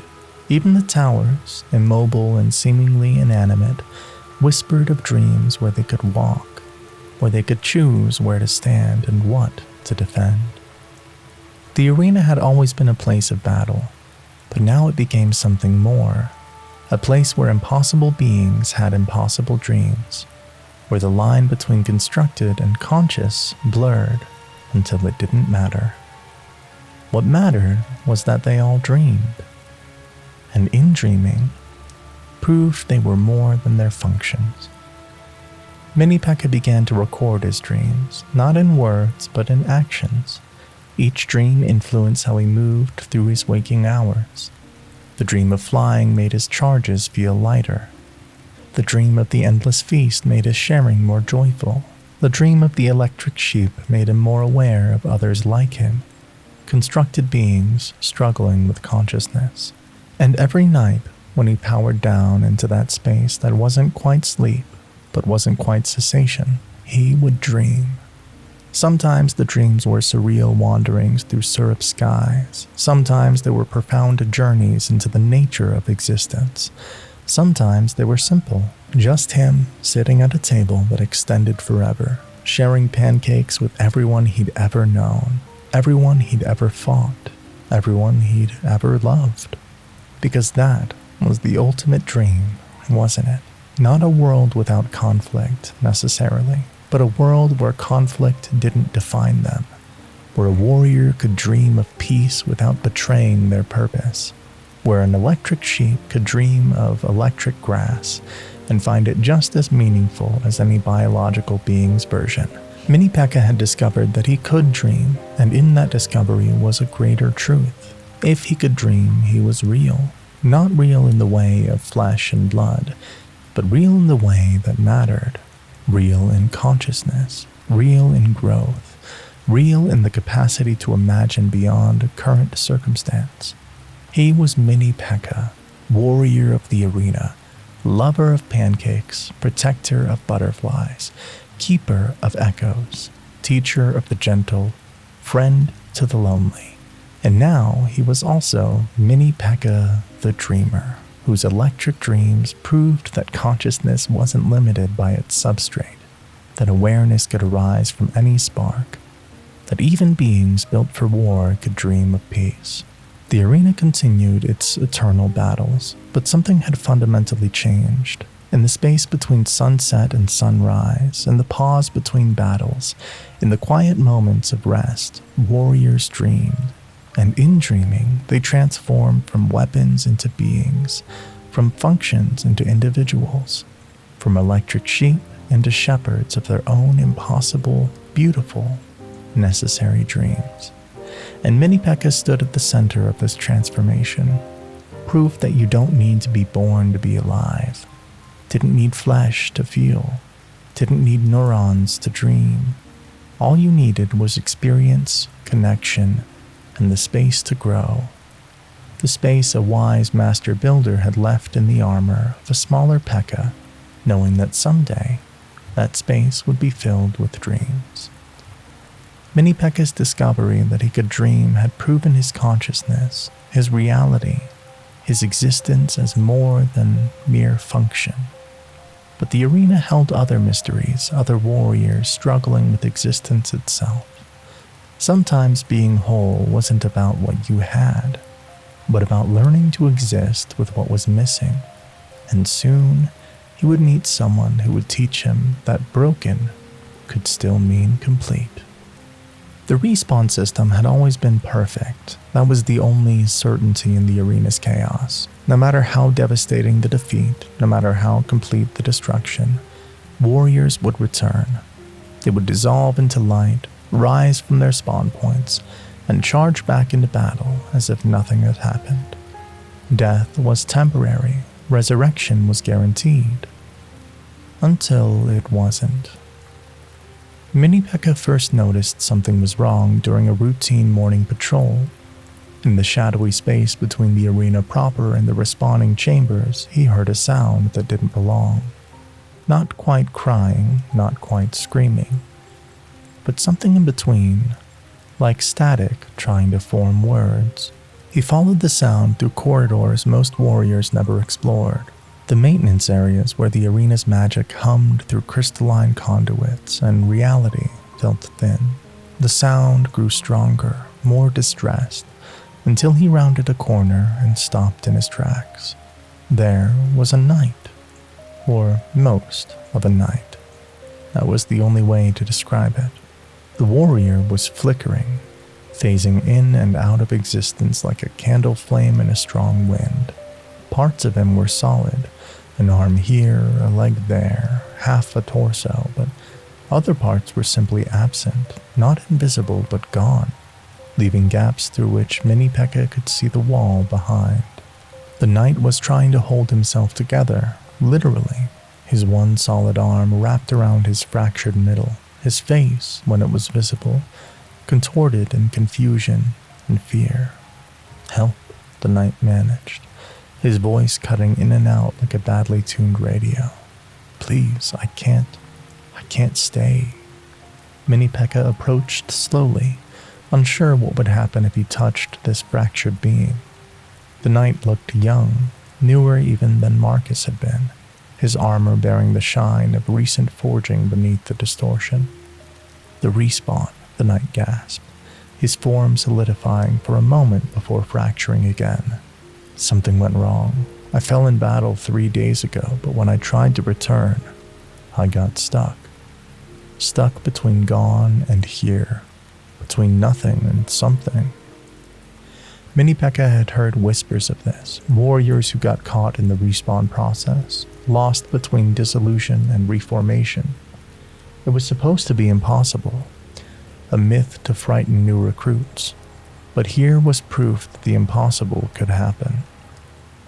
He reached out carefully, and his finger passed through the knight's shoulder as if through mist. But where he touched, the knight seemed to stabilize slightly, becoming more solid for a few seconds. "That helps," the knight breathed. "Your presence, it anchors me somehow." Mini Pekka tilted his head, thinking. Then he sat down beside the flickering knight, close but not touching, and pulled out his jar of maple syrup. The knight stared at it with the kind of desperate focus that suggests he was using it as a focal point, something real and solid to concentrate on. "I'm Finn," the knight said during a moment of relative stability. I don't know what I am anymore. Am I dead? Am I alive? Am I anything at all?" Mini Pekka wrote carefully in the dust, his letters large and clear so Finn could read them, even while flickering. "You are." I am? Finn laughed, but it was brittle. "How can you be sure? I can't even stay solid. I can't fight. I can't even respawn properly. I can't even touch things most of the time. What kind of existence is this?" Mini Pekka wrote again. "Broken is still whole." Finn stared at the words, and for a moment his form solidified completely. Broken is still whole. That doesn't make sense. But Mini Pekka knew better. He thought of his joints, frozen in winter, still moving. He thought of Larry's bones, without flesh, still laughing. He thought of every warrior who carried damage, visible or hidden, and continued on. Wholeness wasn't about being undamaged. It was about being present, despite the damage. Over the next several days, Mini Pekka visited Finn regularly. He couldn't fix the respawn malfunction, that was beyond any warrior's ability, but he could sit with Finn, provide an anchor, help him feel less alone in his fragmented existence. He brought others, carefully chosen. Larry came first, naturally understanding what it meant to exist in an unconventional form. "Look at me," Larry said cheerfully, rattling his bones. "I'm nothing but a skeleton, technically not even alive, and I'm having a great time. Existence is what you make of it, not what form it takes." The wizard came next, bringing books about magical theory, trying to understand what had gone wrong. "The respawn magic got tangled," he explained to Finn. "You're caught in a loop, constantly trying to reform but never quite completing. It's like, imagine trying to build a house while someone keeps stealing random bricks. You can never quite finish, but the attempt continues." "Can it be fixed?" Finn asked desperately. The wizard's silence was answer enough, but Mini Pekka wouldn't accept defeat. He wrote in dust, "New way." If Finn couldn't be fixed to be what he was before, perhaps he could learn to be what he was now. It wouldn't be easy, but Mini Pekka had learned that the hardest battles weren't always fought with swords. They began training, though it was unlike any training in the arena's history. Instead of learning to fight, Finn had to learn to exist. Mini Pekka taught him to focus on staying solid, using the techniques he'd learned in the peaceful valley about being present. When Finn flickered, Mini Pekka would tap his sword on the ground, creating a rhythmic sound that Finn could use as an anchor. Marcus joined them, having heard about the fractured knight. "I know what it's like not to fit what you're supposed to be," he said to Finn. "I was supposed to be a fierce knight, but I was gentle. Mini Pekka taught me that being different doesn't mean being wrong." Slowly, painfully, Finn began to stabilize. Not completely, he would always flicker, always be partially there and partially not, but he learned to control it somewhat. He discovered that strong emotions made him more solid. Purpose gave him form. Connection anchored him. The breakthrough came when Finn realized he could use his condition, not despite it, but because of it. He could phase through walls when he concentrated on being less solid. He could become nearly invisible when he let himself fragment. He could even, with great effort, phase through enemy attacks, letting them pass harmlessly through his absent spaces. "I'm not broken," Finn said one day, his form flickering but his voice strong. "I'm definitely whole." The arena didn't know what to do with a warrior who couldn't properly fight or properly die, but Mini Pekka had an idea. He brought Finn to the Night Watch, where combat prowess mattered less than vigilance. Finn's ability to phase made him perfect for patrol. He could check areas others couldn't reach, could hide in plain sight, could be everywhere and nowhere as needed. But more importantly, Finn became something else. A counselor for damaged warriors, those who came back from battle feeling incomplete, those who carried wounds that respawn couldn't heal, those who felt fractured, even if they looked whole. They all found their way to Finn. "You can see it in me," Finn would tell them, flickering as he spoke. "I'm literally broken, literally incomplete, but I'm still here, still fighting in my own way, still part of this community. If I can exist like this, fragmented and flickering, then you can exist with your damage too." Mini Pekka watched Finn grow into this role with something like pride warming his chest plate. The knight who couldn't fully exist had become essential to helping others with their own personal struggles. One evening, as they sat together on the wall, Finn more solid than he'd been in weeks, he turned to Mini Pekka. "You saved me," he said simply. "Not from dying. I'm already caught between dead and alive. You saved me from disappearing into despair. You showed me that broken doesn't mean worthless." Mini Pekka wrote in response, "You saved you." "What do you mean?" "Chose to stay." Finn considered this, his form flickering thoughtfully. "I did choose, didn't I? Every day I chose to keep trying to exist, even when existing is hard, even when I'm more gap than substance."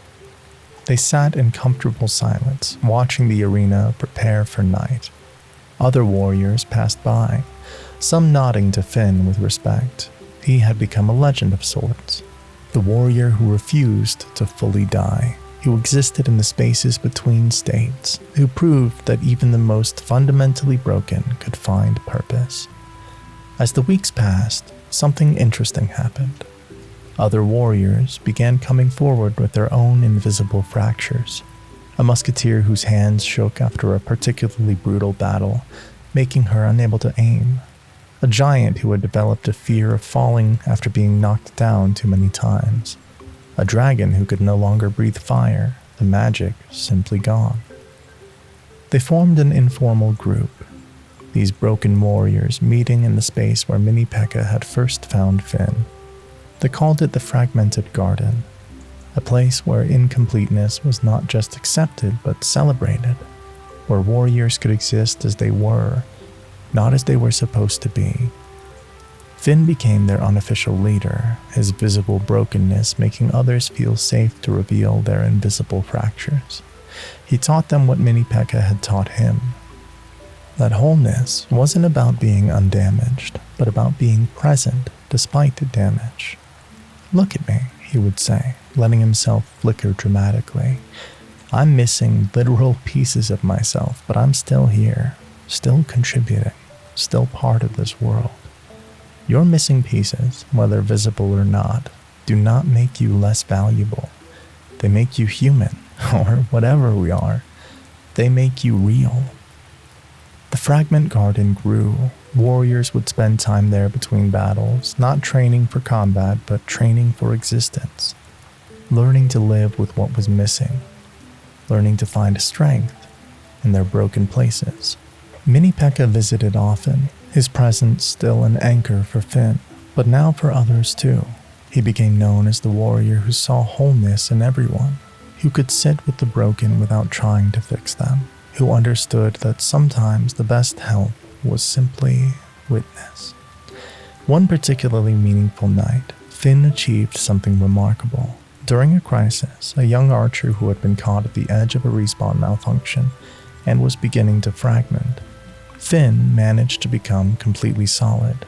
Not permanently, but for the crucial minutes needed to pull her back from the edge of dissolution. "How did you do that?" the wizard asked, having observed the incident. Finn looked at his temporarily solid hands in wonder. "I stopped thinking about what I was missing and focused entirely on what she needed. In that moment, helping her mattered more than my own incompleteness."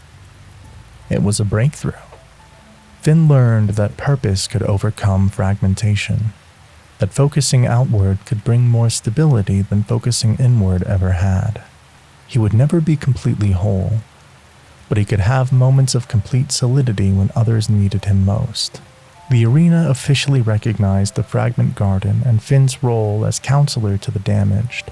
It became a sanctioned part of the warrior support system, acknowledgement that not all wounds were physical, and not all battles were fought with swords.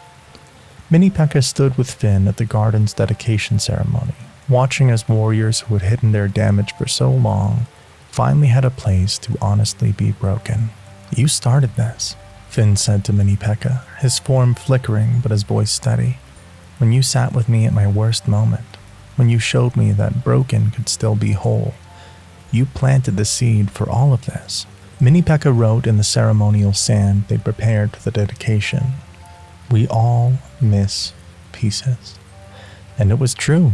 Every warrior was missing something: innocence, purpose, memory, hope, wholeness.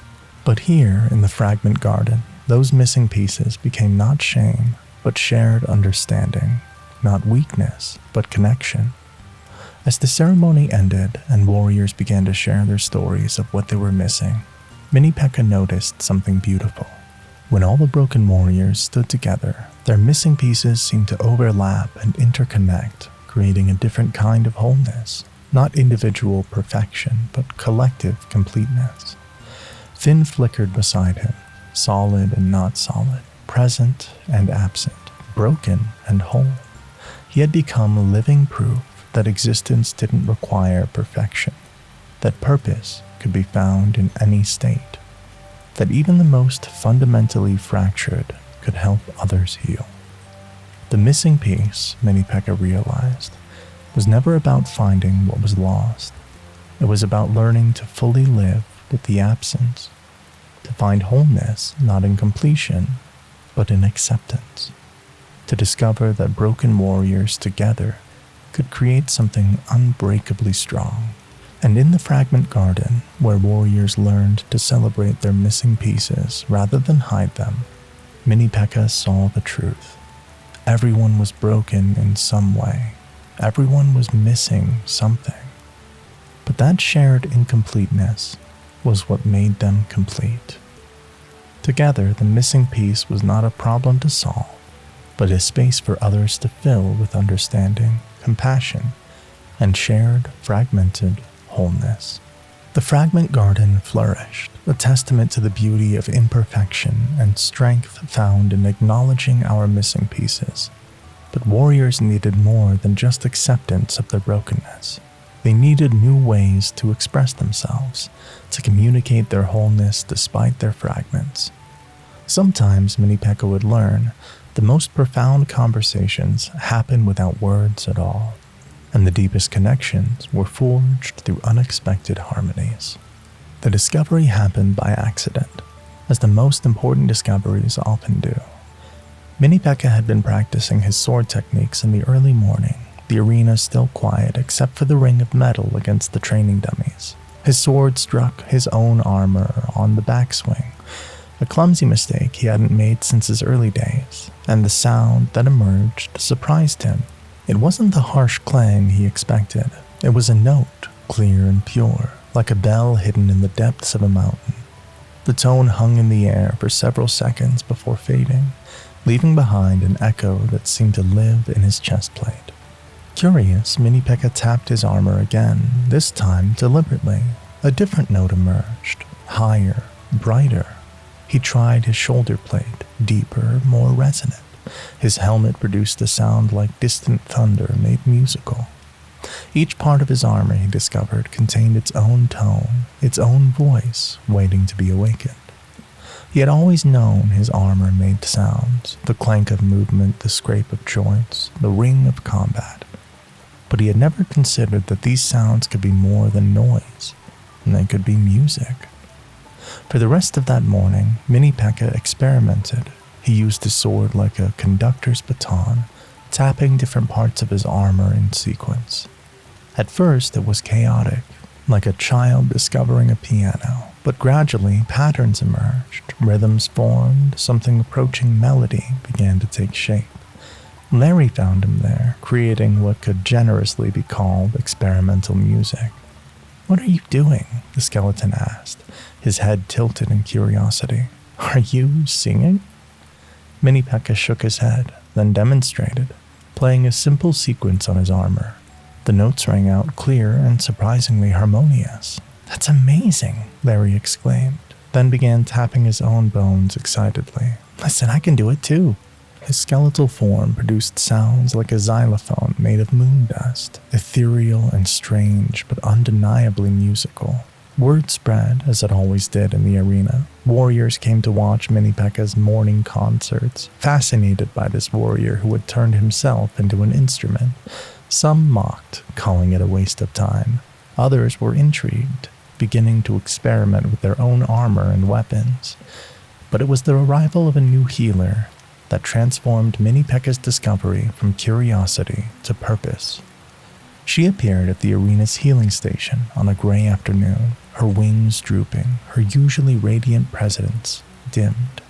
When the head medic tried to assign her to a battle group, she shook her head frantically, pointing to her throat, tears streaming down her face. She couldn't speak, couldn't sing the healing songs that were essential to her magic. Without her voice, she was a healer who couldn't fully heal, a support who couldn't call out warnings or encouragement.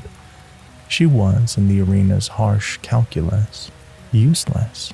Mini Pekka found her that evening, sitting alone in the garden where he'd once discovered butterflies. She was surrounded by them, the creatures drawn to her natural gentleness, but she looked anything but peaceful. Her hands moved constantly, trying to form words in the air, trying to communicate something, anything. to a world that suddenly couldn't hear her. He approached slowly, then sat beside her. She looked at him with eyes full of pain and frustration. Mini Pekka understood that look. He'd worn it himself every time he'd wanted to speak, but had only gestures and writing to rely on. Carefully, gently, he began to play his armor, not randomly but with purpose. He played the notes he'd discovered that morning, the ones that seemed to say hello in a language beyond words. The healer's eyes widened. She reached out tentatively, and Mini Pekka guided her hand to his chest plate, showing her how to create the tone. The note that emerged when she touched his armor was different from when he played it himself. It was warmer, somehow infused with her healing nature, even without her voice. She gasped, or made the motion of gasping, and tears began to flow again, but these were different tears. Mini Pekka began to teach her, not words, but music, not speech, but rhythm. He showed her how different combinations of tones could convey different meanings. 3 quick taps on his helmet meant danger. A slow rhythm on his chest plate meant all is well. A rising sequence from low to high meant question, while the reverse meant understanding. The healer, she wrote that her name was Melody, which seemed both ironic and perfect, was a quick learner. Within days, she was creating complex rhythms on Mini Pekka's armor, having conversations that no one else could fully understand, but everyone could feel. But Melody wanted more than just to communicate through Mini Pekka. She wanted her own voice, even if it couldn't be her original voice. Together they began to experiment. Her staff, it turned out, could produce tones when struck. Her wings, when moved in certain ways, created whispers of sound. Even her healing magic, usually silent except for her songs, had a frequency that could be manipulated into something approaching music. They developed a system together. Melody would create rhythms with her staff and wings, and Mini Pekka would provide the bass notes with his armor. It wasn't healing song in the traditional sense, but it was something new, healing music that came not from voice, but from the harmony between metal and magic. The first test came during a battle. Melody was assigned to Mini Pekka's group, despite protests from the battle coordinators who didn't understand how a voiceless healer could function. When the prince took a heavy blow and needed healing, Melody began her new music. She struck her staff against Mini Pekka's armor in a complex rhythm, while her wings created a whistling harmony. Mini Pekka added his own notes, following her lead, trusting her instincts. The sound that emerged was unlike anything the arena had heard. Not a song, but a symphony of unconventional instruments. And it worked. The healing magic flowed, perhaps even stronger than before. The prince's wounds closed, his strength returned, and he charged back into battle with renewed vigor. The other warriors stared in amazement at the healer who found a way to heal and the warrior who would become her instrument. After the battle, Melody hugged Mini Pekka, her wings wrapping around his armor. She couldn't speak her gratitude, but she played it on his armor, a melody so beautiful that nearby warriors stopped to listen. It said thank you, but it said more than that. It said you understood me when I couldn't speak. You gave me voice when mine was stolen. You showed me that silence doesn't mean voiceless. Their partnership became legendary in the arena. The healer who couldn't speak, and the warrior who couldn't speak traditionally, making music together that transcended language. They developed an entire vocabulary of tones and rhythms, teaching it to others who struggled with conventional communication. Giant, always self-conscious about his booming voice that sometimes scared smaller warriors, learned to communicate through drumming on his chest. The bats, whose squeaks were usually dismissed as noise, discovered they could create intricate harmonies that conveyed complex tactical information. Even the towers, immobile and often forgotten, began to hum at frequencies that warned of approaching danger or signaled all clear. The arena's soundscape transformed. What had once been a cacophony of battle became something more complex. Yes, there was still the clash of combat, but underneath it was music. Warriors communicated through rhythms beaten on shields, melodies whistled through helmets, harmonies created by synchronized footsteps. Mini Pekka and Melody established what they called the Resonance Circle, a gathering place where warriors could explore sound as communication. Finn from the Fragment Garden often attended, discovering that his flickering existence created its own unique tones as he phased in and out. Larry brought his skeleton friends, and together they became a percussion session that could make even dragons tip their claws to the beat. One evening, during a particularly beautiful sunset, Melody had an idea. She gathered as many warriors as would come and arranged them in a great circle in the arena. Using a musical language she and Mini Pekka had developed, she conducted them in something unprecedented, a battle symphony. Each warrior contributed their unique sound. Mini Pekka's armor rang like bells, the prince's lance whistled as he spun it. The wizard created crackling percussion with controlled sparks. The barbarians hummed in their deep voices. The archers plucked their bowstrings like harps. Even the goblins, usually so chaotic, created a chittering rhythm that somehow held everything together. The music that emerged was raw, imperfect, but absolutely beautiful. It was the sound of warriors choosing harmony over discord, of weapons becoming instruments of communication transcending words. It was proof that even in a place built for conflict, cooperation could create something magnificent. The symphony became a weekly tradition. Warriors who had spent the day fighting each other would gather at sunset to make music together. Old enemies discovered they harmonized perfectly. Battle rivals found their rhythms complemented each other. The arena for those musical hours became not a battlefield, but a concert hall. Melody never regained her original voice, but she no longer mourned its loss. She had found something better, a voice made of collaboration, communication through connection, healing through harmony. She and Mini Pekka continued to develop their musical language, teaching it to new warriors, to damaged warriors, to anyone who needed a different way to be heard. One night, after a particularly moving symphony, where even the king had joined in with his cannon's boom providing bass drums, Melody played a private message on Mini Pekka's armor. The notes were soft, meant only for him, and they said something that words couldn't quite capture. They said, "You gave me back my purpose. You showed me that losing my voice didn't mean losing my value. You became my instrument, but more than that, you became my voice when I had none. And in teaching me to speak through music, you found your own voice too." Mini Pekka responded with his own composition, played on his chest plate where his echoes lived. It said we all have music inside us. Sometimes we just need someone to show us how to play it.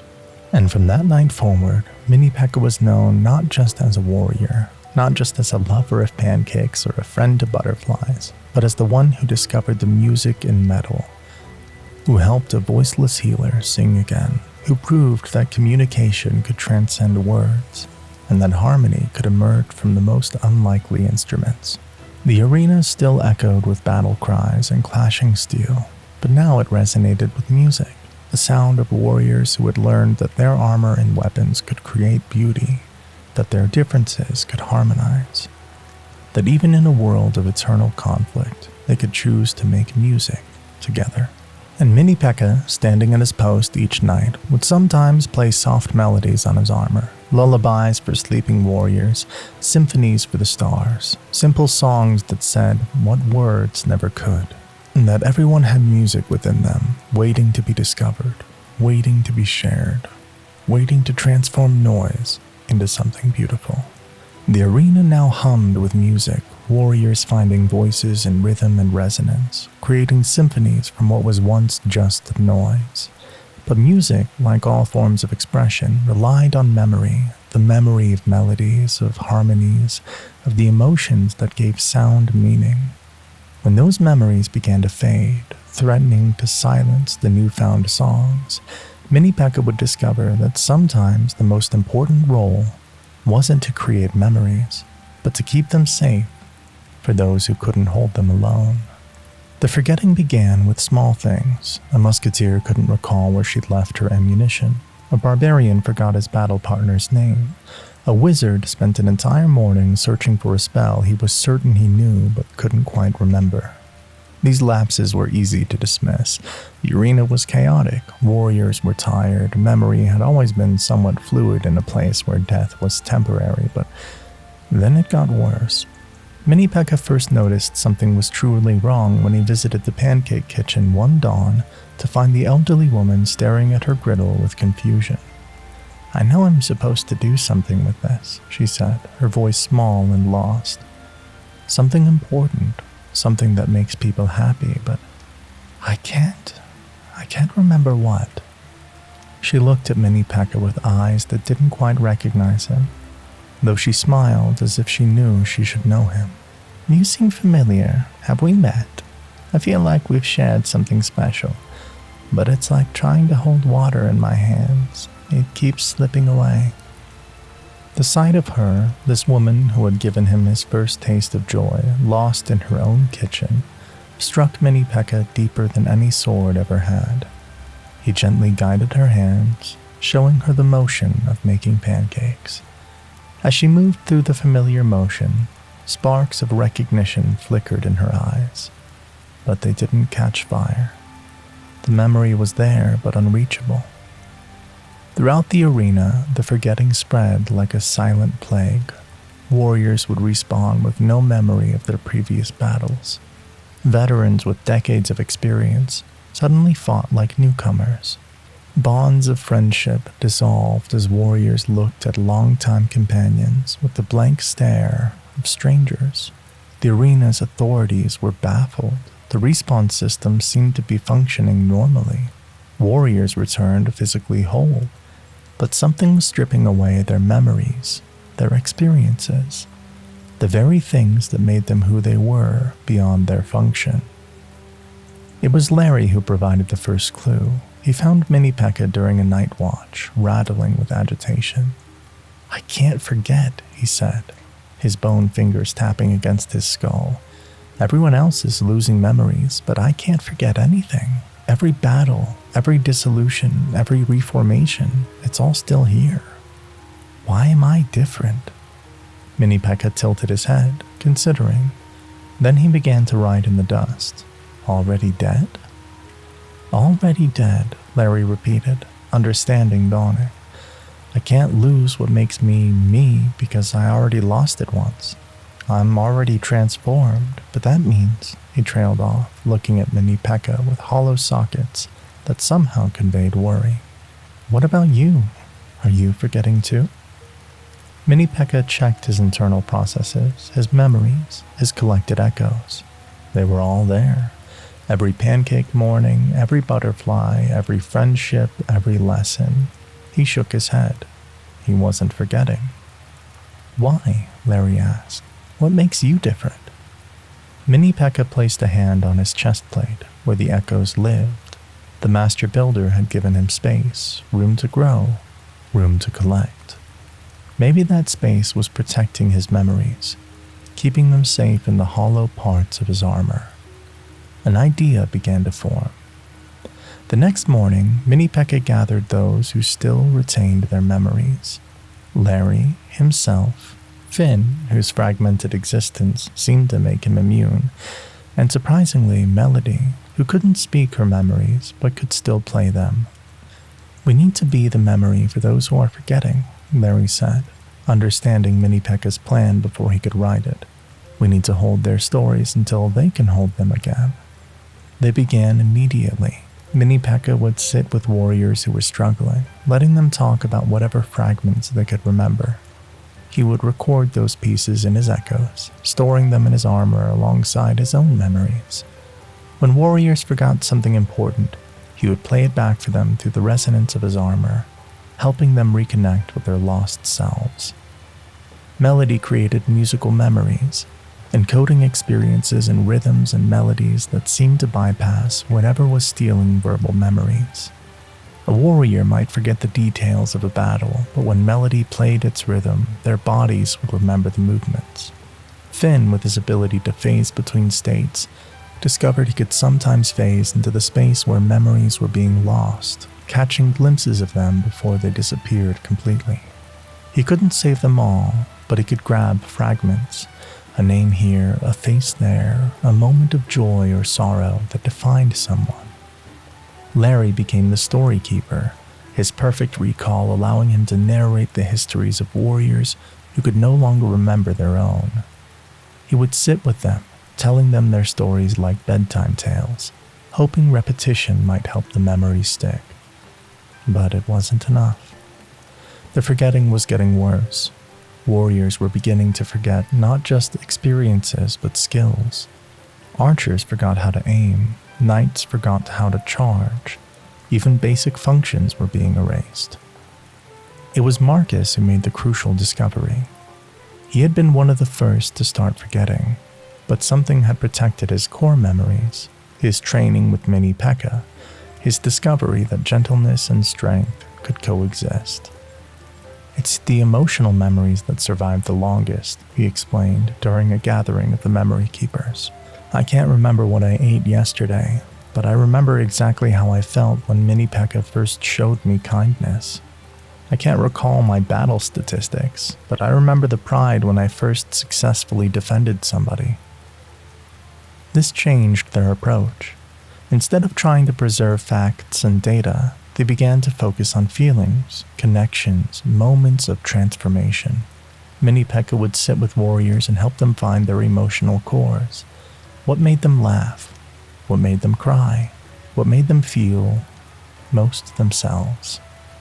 The prince couldn't remember his lineage or his training, but when Mini Pekka helped him remember the feeling of his first successful charge, the wind in his face, the perfect balance of speed and control, other memories began to cluster around that feeling. The elderly woman in the pancake kitchen couldn't remember receipts or techniques, but when Mini Pekka helped her recall the joy of feeding hungry warriors, the warmth of being needed, her hands began to remember what her mind had forgotten. They created what they called memory anchors, powerful emotional memories that could hold other memories in place. For each warrior, the anchor was different. For some, it was their first victory. For others, their first defeat. For many, it was a moment of unexpected kindness or connection. Mini Pekka's armor became a living library of these anchors. Warriors would come to him, press their hands against his armor, and feel their memories resonating back to them. Not perfect recall, but enough to remember who they were beneath their roles. The cause of the forgetting was eventually discovered, a damaged crystal in the respawn system leaking magical energy that dissolved memories like acid. It would take some time to repair, perhaps months. In the meantime, the memory keepers became essential to the arena's function. Every evening, they would hold what they called remember circles. Warriors would gather, and the memory keepers would help them reconstruct their days, their battles, their connections. It became a ritual of collective remembering, where the community held memories for those who couldn't hold their own. Mini Pekka discovered something beautiful in the process. When he held someone's memory and played it back to them, it changed slightly, colored by his own experiences and emotions. A prince's memory of battle, filtered through Mini Pekka's gentleness, became less about violence and more about protection. A wizard's memory of learning magic, resonating through Mini Pekka's collection of echoes, revealed connections to other warrior stories they'd never noticed. The memories weren't being perfectly preserved. They were being enriched, interconnected, made communal. What had started as a crisis became an unexpected gift. Warriors were learning that their memories, their experiences, their very selves were not isolated things, but part of a larger tapestry. One particularly powerful evening, Mini Pekka played back a collection of memories for the entire arena. Not individual memories, but the overlapping, interconnected memories of everyone. The sound that emerged from his armor was complex beyond description. It was every pancake morning and butterfly afternoon, every night watch and winter struggle, every shared meal and offered kindness. Warriors wept as they recognized themselves in others' memories. Enemies discovered they had been part of each other's defining moments. Friends realized their bonds went deeper than they'd known. The arena, for that moment, shared a collective memory, a unified understanding of their shared existence. When the respawn crystal was finally repaired and memories began to stabilize, the arena had been transformed. The practice of sharing memories, of holding stories for each other, continued. Mini Pekka remained the primary memory keeper, his armor now containing not just his own echoes, but fragments of every warrior's story. Warriors would still come to him, not because they were forgetting, but because they wanted to add to the collective memory. They would share their joys and sorrows, their triumphs and defeats, knowing that Mini Pekka would keep them safe, interconnected with all the other stories that made the arena more than just a battlefield. The elderly woman, her memories restored, made a special batch of pancakes for Mini Pekka. "You held my memories when I couldn't," she said, tears in her eyes. "But more than that, you showed me my memories weren't just mine. Every pancake I've ever made lives in the memory of someone who ate it. Every kindness I've shown echoes in the kindness others show. We're all keeping each other's memories all the time." Larry, who had never forgotten but had helped others remember, added his own observation. Being the memory keeper isn't just about preservation. It's about showing us that we exist in each other's stories. That forgetting isn't the end if someone remembers. That we're all part of each other's memories, whether we know it or not.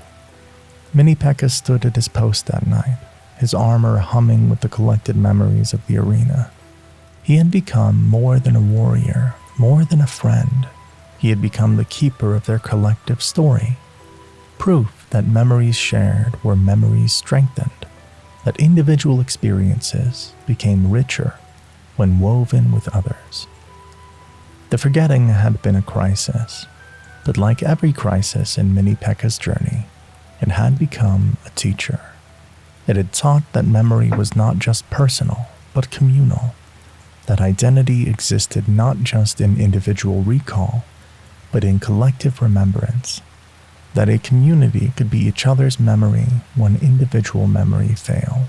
And in his armor, resonating with thousands of stored moments, Mini Pekka carried the truth that no one was ever truly forgotten as long as someone remained to remember, to tell the story, to keep the echo alive in metal and memory and heart. With memories preserved and shared, the warriors had learned they existed in each other's stories, that forgetting wasn't the end when someone remembered. But the arena had one more lesson about connection to teach. When a magical storm threatened to divide them physically, Mini Pekka would learn that the bridges between warriors weren't just metaphorical. Sometimes they had to be built note by note, choice by choice, maintaining connection across seemingly impossible divides. The storm arrived without warning, which should have been impossible. The arena's weather was controlled, predictable, managed by the same ancient magic that sustained the eternal battles. But this storm was different. It cracked with wild magic, purple lightning that moved horizontally, winds that seemed to blow in multiple directions at once, and rain that fell upward as often as down. Mini Pekka was standing watch when it hit. One moment the night was clear, the next it was engulfed in chaos. But it wasn't the wind that concerned him, or the impossible rain, or even the lightning that made his armor tingle with foreign energy. It was what happened to the arena itself. The ground began to crack, not the random pattern of earthquake damage, but with purposeful precision, as if the storm was drawing lines, creating boundaries. The cracks widened into chasms, and the chasms filled with an opalescent fog that looked solid but swallowed anything that touched it. While the storm finally passed, just as suddenly as it had arrived, the arena had been transformed into islands. The main battlefield was now 7 separate platforms, each floating in that strange fog that seemed to have no bottom. Warriors were stranded on different islands, enemies and allies randomly distributed, supply lines cut, communication nearly impossible across the fog-filled gaps. Mini Pekka found himself on an island with an unlikely group, 2 barbarians who usually fought for the opposite side, the ice wizard, a handful of goblins, and surprisingly the prince's horse, but not the prince himself, who could be seen on a distant island, looking rather lost without his mount. The fog between the islands wasn't just a barrier. It was actively hostile. Our barbarian tried to jump a narrow gap and was immediately repelled, thrown back onto the island with force. An arrow fired across the divide simply disappeared, swallowed by the opalescent mist. Even sound struggled to cross. Shouts from other islands arrived, distorted, delayed, sometimes not at all. "We're trapped," one of the barbarians said, his usual battle rage replaced by confusion. "How do we fight if we can't reach each other? How do we do anything?" It was a good question. The arena's entire purpose was conflict, but the storm had made conflict impossible. Warriors who had spent their entire existence fighting suddenly had no one to fight except a few others trapped on their islands, and fighting amongst such small groups seemed pointless, almost absurd. Mini Pekka began to explore their island. It was roughly circular, maybe 100 yards across. The edges were sharp, as if cut with a massive blade. The center held a few trees, a small spring of water, and oddly, half a supply depot. The other half was visible on another island, its contents tantalizingly out of reach. As the first day passed, patterns emerged. Each island had some resources but lacked others. Mini Pekka's island had water and some food, but no shelter from the elements. Another island visible in the distance had buildings, but no apparent water source. A third had weapons and armor, but no food. The storm had created a puzzle that couldn't be solved with swords. That night, as warriors across the fragmented arena tried to sleep in their unfamiliar circumstances, Mini Pekka stood at the edge of his island, staring into the fog. There had to be a way across. There had to be a connection possible. Division couldn't be the storm's only purpose. He began to experiment. Throwing objects into the fog just made them disappear. Extending his sword into it caused the blade to become impossibly heavy, forcing him to pull back. But then he noticed something. When he hummed, something he'd learned from making music with melody, the fog seemed to respond, swirling in patterns that almost made sense. Sound could affect it, even if it couldn't easily cross it. The next morning, Mini Pekka tried something different. Using the musical language he developed with melody, he began to play rhythms on his armor, directing them at the fog. The mist swirled, condensed, and just for a moment, he could see through it to the bottom. Except there was no bottom. Just more fog extending infinitely down. But something else happened. On the nearest island, Melody herself stood at the edge, playing her own rhythm in response. The two songs met in the middle of the fog, and where they intersected, the mist began to solidify slightly, becoming almost translucent, almost tangible. They were building a bridge of sound. It took 3 days of continuous experimentation, with warriors on different islands contributing their own sounds, before they managed to create their first stable connection. It wasn't a physical bridge. It was more like a pathway of resonance through the fog. Warriors couldn't walk on it, but they could send things across if the items were wrapped in the right frequency of sound. The first successful transfer was water from Mini Pekka's island to the one that had none. The wizard there had been growing dangerously dehydrated. When the water barrel arrived, wrapped in layers of humming that Mini Pekka and Melody had created together, the wizard wept with relief and gratitude. This changed everything. If resources could be shared, survival became possible, but more than that, cooperation became necessary. The former enemies on Mini Pekka's island began working together without question.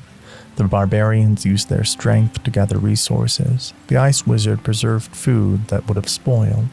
The goblins, with their quick fingers and clever minds, figured out new ways to package items for sonic transport. But Mini Pekka wanted more than just resource sharing. He wanted true connection. He began working on something more ambitious, on an actual bridge. The idea came from watching spiders on his island. They would shoot web across gaps, building their bridges strand by strand. What if he could do something similar with sound and metal? He started with his sword, extending it toward the fog while humming the frequency that seemed to stabilize the mist. The fog pushed back, but less than before. He added harmonics, learned from his music sessions, and the resistance decreased further. Then, in a moment of inspiration, he began playing his armor while holding the sword extended, creating a complex resonance that surrounded the blade. The sword stopped meeting resistance. It extended into the fog, supported by sound, reaching toward the next island. It took a week of continuous effort, with warriors on both islands maintaining constant musical support. But eventually, Mini Pekka's sword touched the other side. It wasn't much, just a single metal connection across 20 feet of impossible song, but it was a start. Using the sword as a guide wire, they began building, not with traditional materials which the fog rejected, but with sound-infused objects. Every piece had to be wrapped in the right frequency, supported by continuous music. The bridge grew slowly, painfully, but it grew. Other islands began their own bridge projects, learning from Mini Pekka's technique. The prince reunited with his horse via a sonic transport, used his lance as a foundation. The giant laid down his massive club as a support beam. Warriors who had been enemies worked side by side, humming the same frequencies, building toward the same goal. The bridges weren't just physical structures, they were manifestations of cooperation.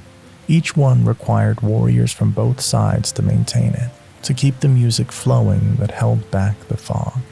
If either side stopped their support, the bridge would collapse. An unexpected development occurred when two bridges met in the middle of the void. Where they intersected, instead of colliding, they merged, creating a junction point, a small island of solid ground in the fog where warriors from multiple islands could meet.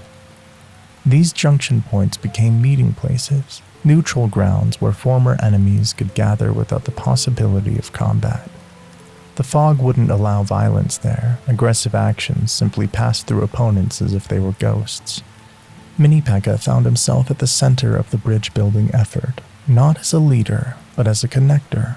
His musical armor became a tuning fork for other warriors' efforts, helping them find the right frequencies.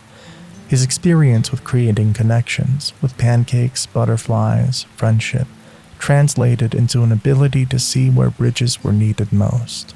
One evening, at one of the larger junction points that connected 4 islands, an impromptu celebration occurred. Warriors who had been separated for weeks were reunited.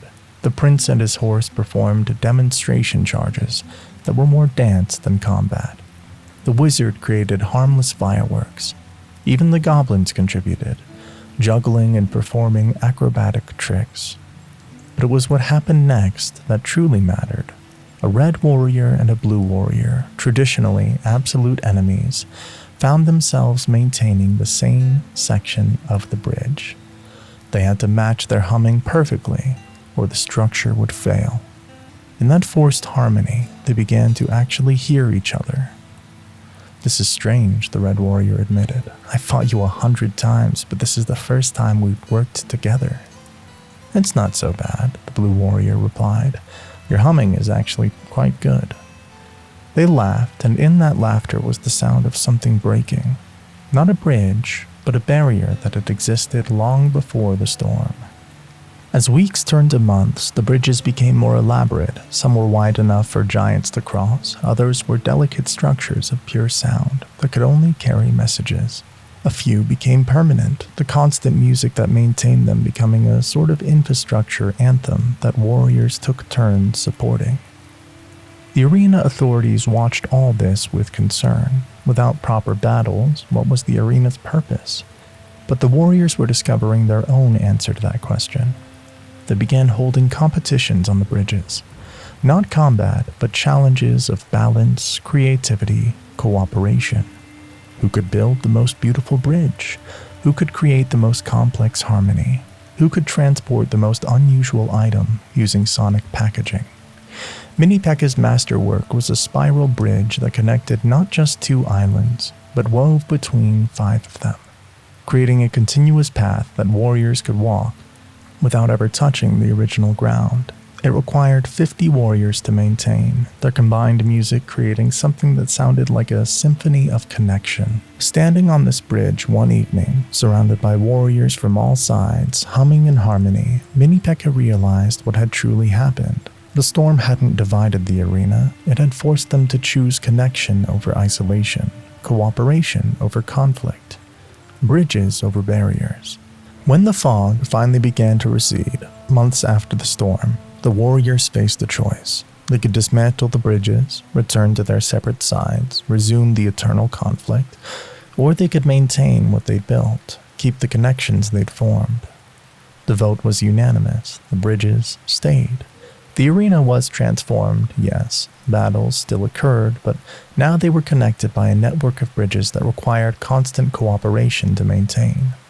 Warriors who fought during the day might find themselves humming together at night to keep a bridge stable. Enemies became partners in infrastructure. The bridges became reminders that they were all part of the same arena, the same community, the same strange existence. Mini Pekka stood on his original bridge, the first one built from sword and sound, and felt the vibrations of all the others through the network.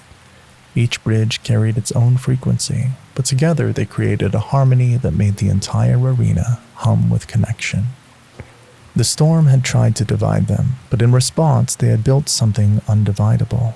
Not because the bridges couldn't fall, they required constant effort to maintain, but because the warriors had discovered that connection was worth that effort, that building bridges was as valuable as wielding swords, for the space between enemies could become a meeting ground if both sides were willing to hum the same tune. And in the center of it all was Mini Pekka, the warrior who had shown them that bridges could be built from the unlikeliest materials, sound and cooperation, music and mutual need. The simple recognition that they were all stranded on islands until they chose to connect. The bridges stood strong, a network of connection requiring constant cooperation to maintain, proof that unity was a choice made daily. But Mini Pekka's journey of growth wasn't complete. He had learned so much, experienced so deeply. Yet one fundamental warrior experience had always been absent from his existence. Sometimes the greatest gift comes disguised as a curse, and the deepest courage can only be found when you first discover what it means to be afraid. The spell came in a bottle no bigger than Mini Pekka's thumb, delivered by a witch who claimed she was merely a messenger, not responsible for its contents or consequences. The bottle was made of black glass that seemed to swallow light, and inside swirled something that looked like liquid shadow mixed with crushed stars. A gift, the witch had said, though her tone suggested otherwise. From someone who believes you've never truly been tested. Someone who thinks courage without fear isn't real courage at all. Mini Pekka could respond or refuse. The bottle shattered against his chest plate. The dark liquid didn't splash or drip. It absorbed, sinking into his armor like water into sand, spreading through every joint and rivet with a sensation that was neither hot nor cold, but something entirely other. Then it hit him. Fear. Not the manageable nervousness before a difficult battle, not the respectful caution around dangerous opponents. This was pure, crystallized terror that turned his mechanical joints to jelly and made his sword feel like it weighed 1,000 pounds. He had never felt fear before, not true fear. His programming hadn't included it, his experiences hadn't required it. He had charged into countless battles without hesitation, faced dragons without flinching, stood against overwhelming odds without doubt. But now, standing in the safety of his own quarters, he was paralyzed by terror of everything. The walls might collapse, the floor might give way, his armor might rust, his sword might shatter. The other warriors might turn against him, the pancakes might be poisoned, the The butterflies might have venomous wings. Every possibility, no matter how unlikely, became a certainty of doom in his mind. He tried to move and found he couldn't. The fear had locked his joints more effectively than any ice ever had. He stood there, a statue of terror, as the sun set and rose and set again. Larry found him on the second day, frozen in place, his armor actually vibrating with the intensity of his fear. "Mini Pekka?" Larry approached cautiously. "Are you okay?" Mini Pekka wanted to warn him to stay away. Surely his presence would bring catastrophe. But he couldn't move, couldn't write, couldn't communicate, except through the visible trembling of his frame. Larry, being Larry, wasn't deterred. He sat down nearby, careful not to touch the terrified warrior. "You know," he said conversationally, "I used to be afraid all the time. When I first became a skeleton, I was terrified that I'd fall apart, that a strong wind would scatter my bones, that I'd lose pieces of myself and never get them back." He continued talking, his voice creating a rhythm that Mini Pekka could focus on besides the hammering of his own fear.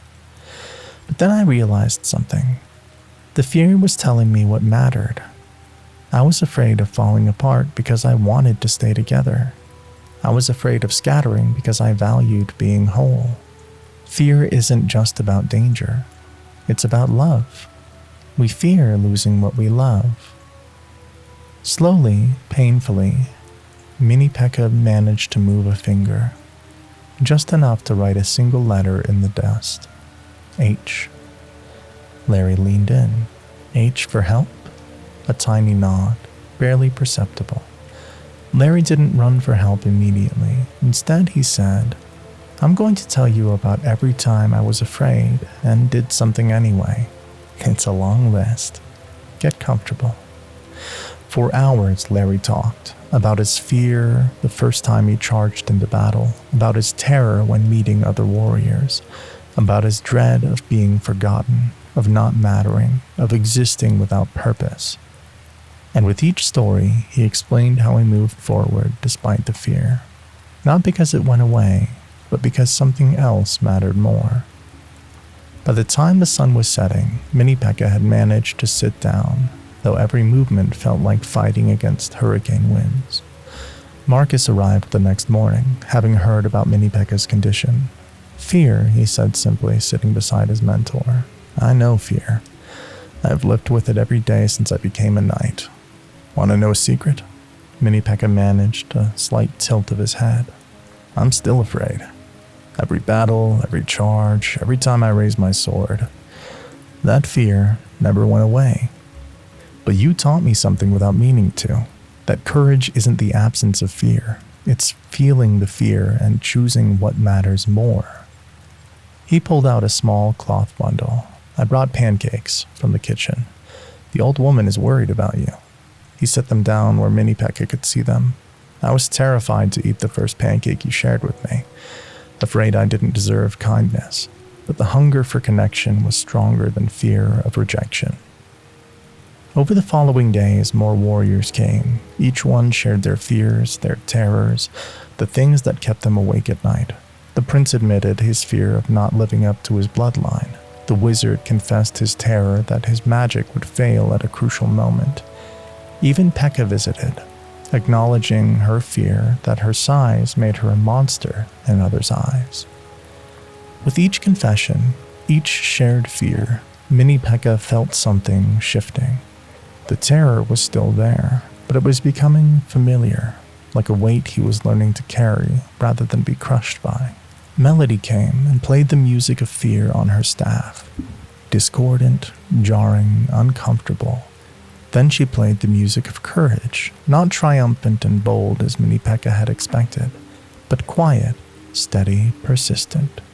It was the same melody as fear, just played at a different tempo, in a different key. Fear and courage, she conveyed through her musical language, are the same song. One just keeps playing despite the dissonance.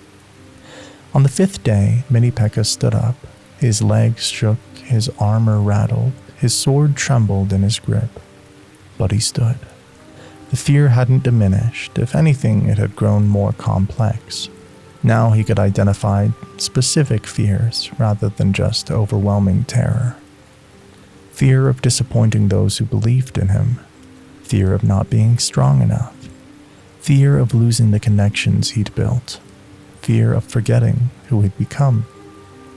But identifying the fears gave them shape, and shapes could be worked with. He took a step. The fear screamed that he would fall. He took another step. The fear insisted he would fall. He kept walking, each step an argument with terror, each movement a small victory. He made it to the Pancake kitchen, though the journey that usually took minutes took hours. The elderly woman was there, and her face lit up when she saw him, then creased with concern at his obvious struggle.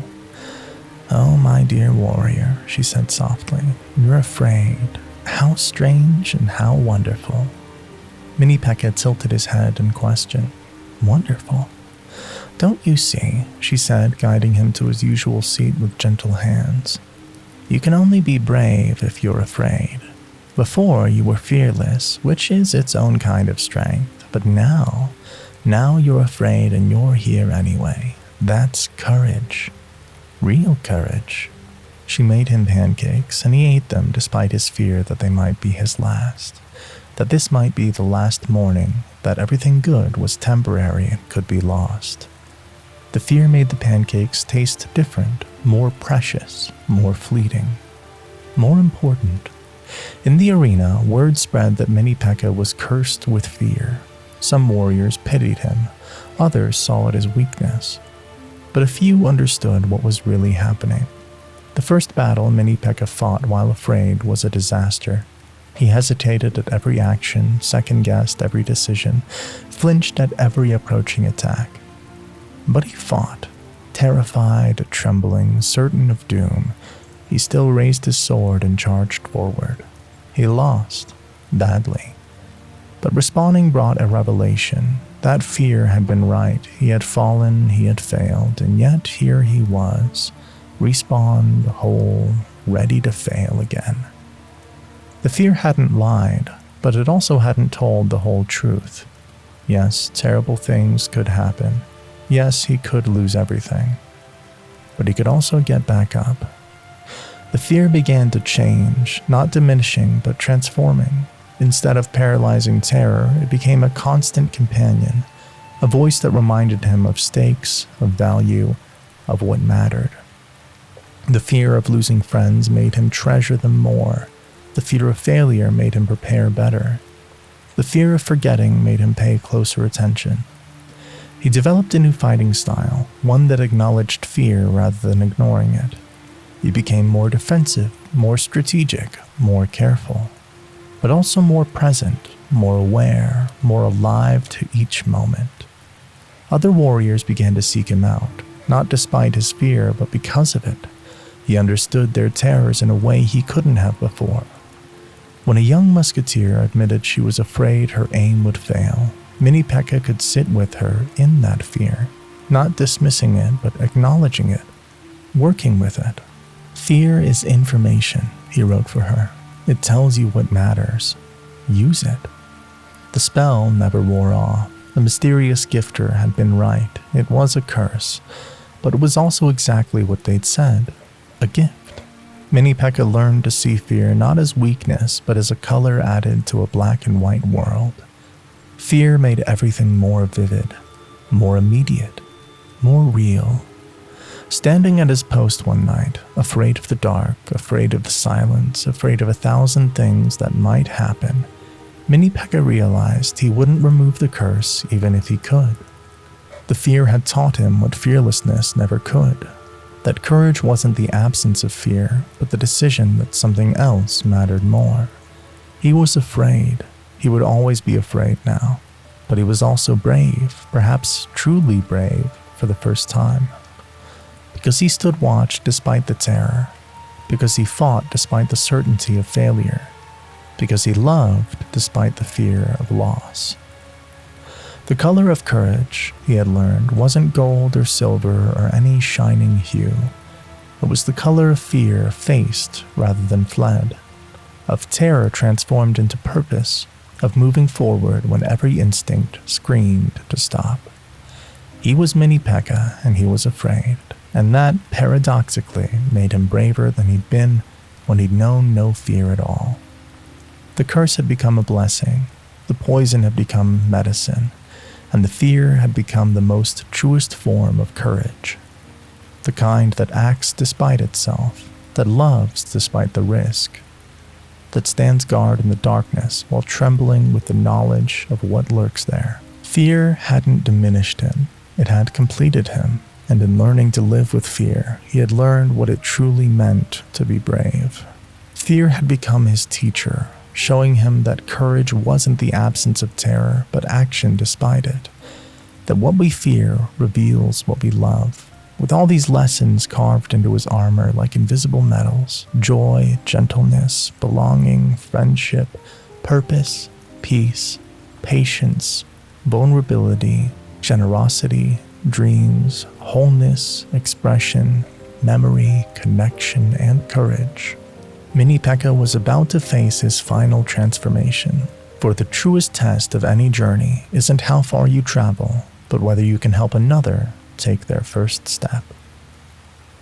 The new Mini Pekka arrived on a morning that tasted of beginnings, when the dew still clung to grass and the world held its breath between night and day. Our Mini Pekka, though he had long since stopped thinking of himself as ours or theirs or anyone but his own, was standing at his usual post when he heard the familiar, unfamiliar sound.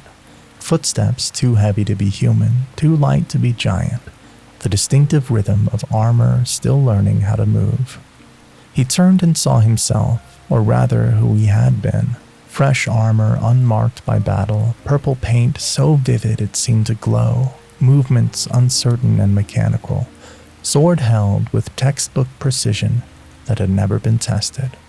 The new Mini Pekka stopped when their eyes met, or whatever served as their eyes behind those visors, and for a moment they simply regarded each other across the expanse of experience that separated them. The new one spoke first, in that electronic battle cry that Mini Pekka recognized as his own voice from so long ago. Pancakes. But it was different. It wasn't a cry of joy or recognition or desire. It was programming, automatic, what the new one thought he was supposed to say. Mini Pekka remembered that feeling, knowing you were supposed to love pancakes before you ever tasted them, carrying desires that weren't yet your own. Mini Pekka approached slowly, his movements now fluid with years of experience, each step deliberate and considered. The fear that had become his constant companion whispered warnings. What if the new one replaced him? What if he wasn't needed anymore? What if his journey meant nothing if another could just begin it fresh? But he had learned to acknowledge fear without obeying it. He stepped a few feet away and did something the new Mini Pekka clearly didn't expect. He sat down right there on the ground, making himself smaller, less threatening, more approachable. Then he pulled out his jar of maple syrup, the same jar impossibly preserved through all his adventures, still catching light like liquid amber. The new one tilted his head, that gesture Mini Pekka knew so well, the universal expression of curiosity in their shared design. What is that? The new one asked, his voice uncertain without the structure of a battle cry. Mini Pekka wrote in the dirt, "Memory." Memory? The new one's confusion was palpable. But I just started. I don't have memories yet. Mini Pekka nodded and wrote, exactly. Over the following days, Mini Pekka did for the new one what no one had done for him. He provided a guide, a mentor, a friend from the very beginning. But he didn't try to recreate his own journey. He understood that each warrior's path had to be their own. He brought the new Mini Pekka to the pancake kitchen, but didn't insist he loved pancakes. The elderly woman, now truly elderly with silver hair like moonlight and hands that shook slightly as she cooked, welcomed them both with tears in her eyes. "Another little warrior," she said softly. Another beginning. The new Mini Pekka tasted his first pancake with bewilderment. "It's sweet," he said, as if the concept of sweetness was foreign. "Is it supposed to be sweet?" "It's supposed to be whatever you experience it as," the elderly woman said gently. "Some warriors love them immediately, others learn to love them. Some discover they prefer waffles." She winked at the original Mini Pekka. "The point isn't the pancakes, it's the discovering." They visited all the places that had shaped Mini Pekka's journey, but each visit was different through the new one's eyes. The butterfly garden didn't inspire immediate wonder in him. He was afraid of the delicate creatures, worried his metal hands might hurt them.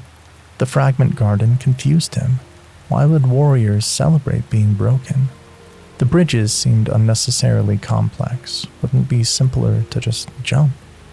And Mini Pekka let him have all these reactions, these questions, these different perspectives. He didn't try to force his own revelations onto the new warrior.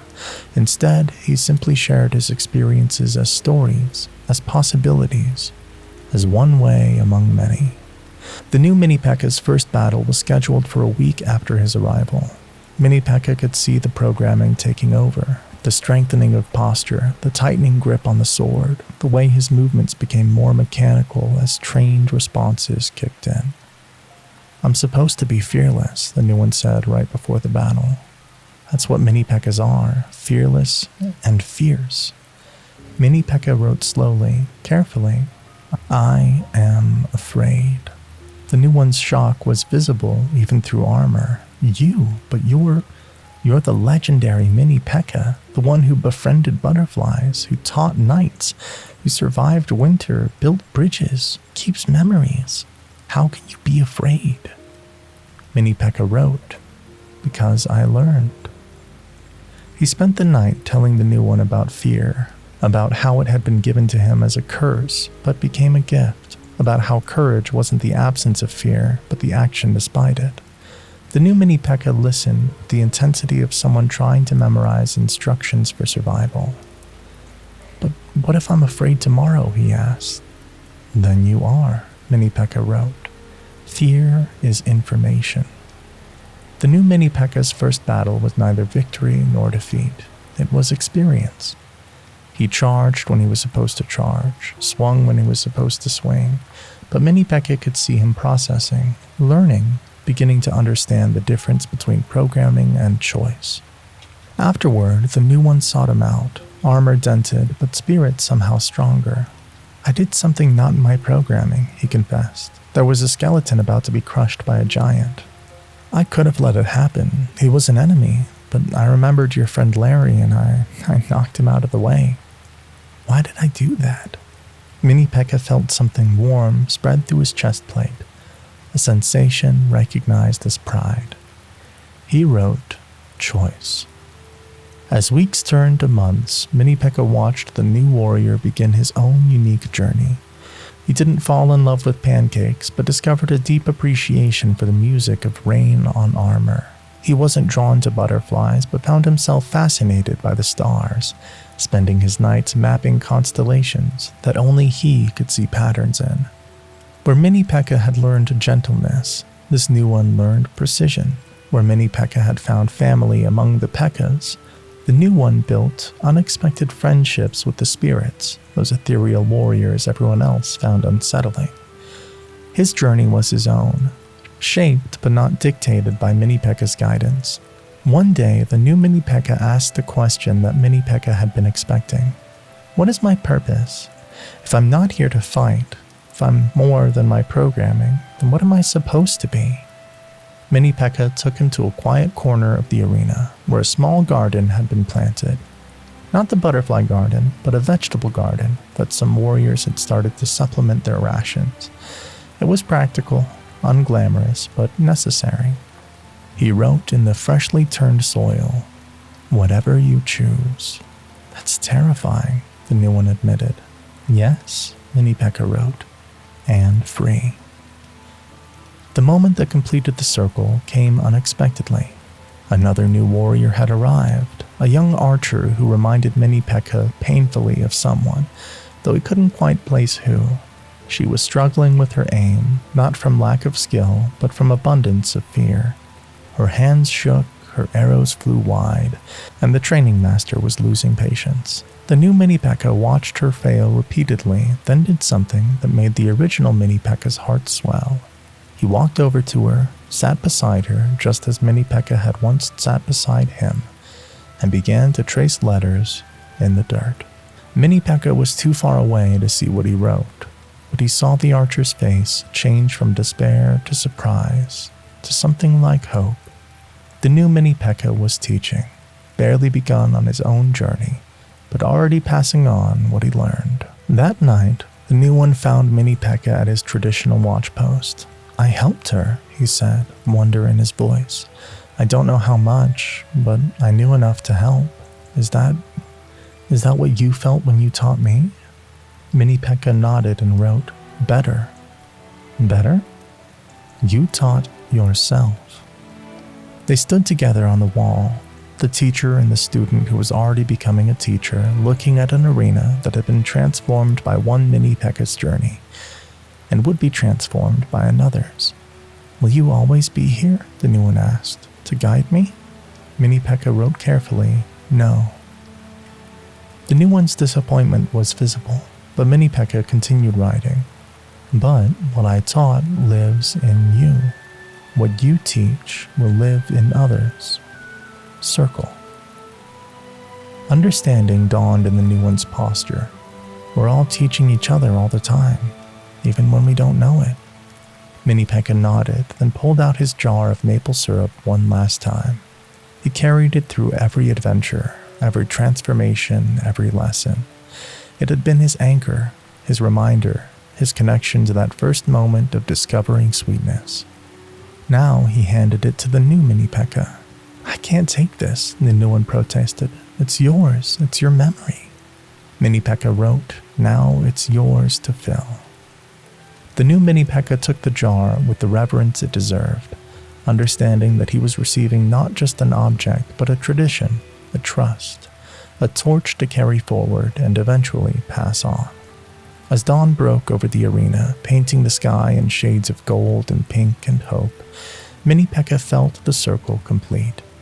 He had begun as a construct following programming, and had become a warrior with purpose, had grown into a teacher and friend and keeper of memories, and now watching the new Mini Pekka begin his own journey, different but connected, unique but part of the tradition, he understood his final transformation. He was no longer becoming, he had become, and in becoming complete, he had created space for another to begin becoming. The new Mini Pekka headed off to his first pancake breakfast as an individual rather than a program, and Mini Pekka watched him go with the satisfaction of a circle closed and a new one beginning. He had learned joy from an elderly woman with pancakes, gentleness from butterflies, belonging from family, friendship from a lonely skeleton, purpose from echoes, peace from a valley, patience from teaching, vulnerability from winter, generosity from sharing, possibility from dreams, wholeness from fragments, expression from music, connection from memories, unity from bridges, and courage from fear. And now he had learned the final lesson, that the greatest achievement isn't to complete your own journey, but to help another begin theirs. The arena continued its eternal dance of battle and rest, but within it, Mini Pekkas would continue to discover that they were more than their programming, more than their size, more than their function. Each one would find their own path, but none would walk it alone. The circle would continue, each revolution adding new colors, new stories, new possibilities. Mini Pekka stood at his post, no longer waiting for battles or watching for threats, but simply being present in that moment. He was afraid and brave, small and mighty, a warrior and a poet, a student and a teacher. He was complete not because his journey had ended, but because he understood it never would. It would continue in every warrior he'd touched, every lesson he'd shared, every Mini Pekka who would come after. The circle was complete. The circle continued. And in that paradox was the perfect truth of existence. We are always becoming, and in helping others become, we become most fully ourselves. As the sun rose fully, bathing the arena in light, Mini Pekka heard a familiar sound from the kitchen. The sizzle of pancakes on a griddle, the laugh of a young warrior discovering sweetness for the first time, the beginning of another story, and the endless, beautiful, interconnected tale of warriors discovering they were more than warriors. He had come full circle, and the circle was just beginning.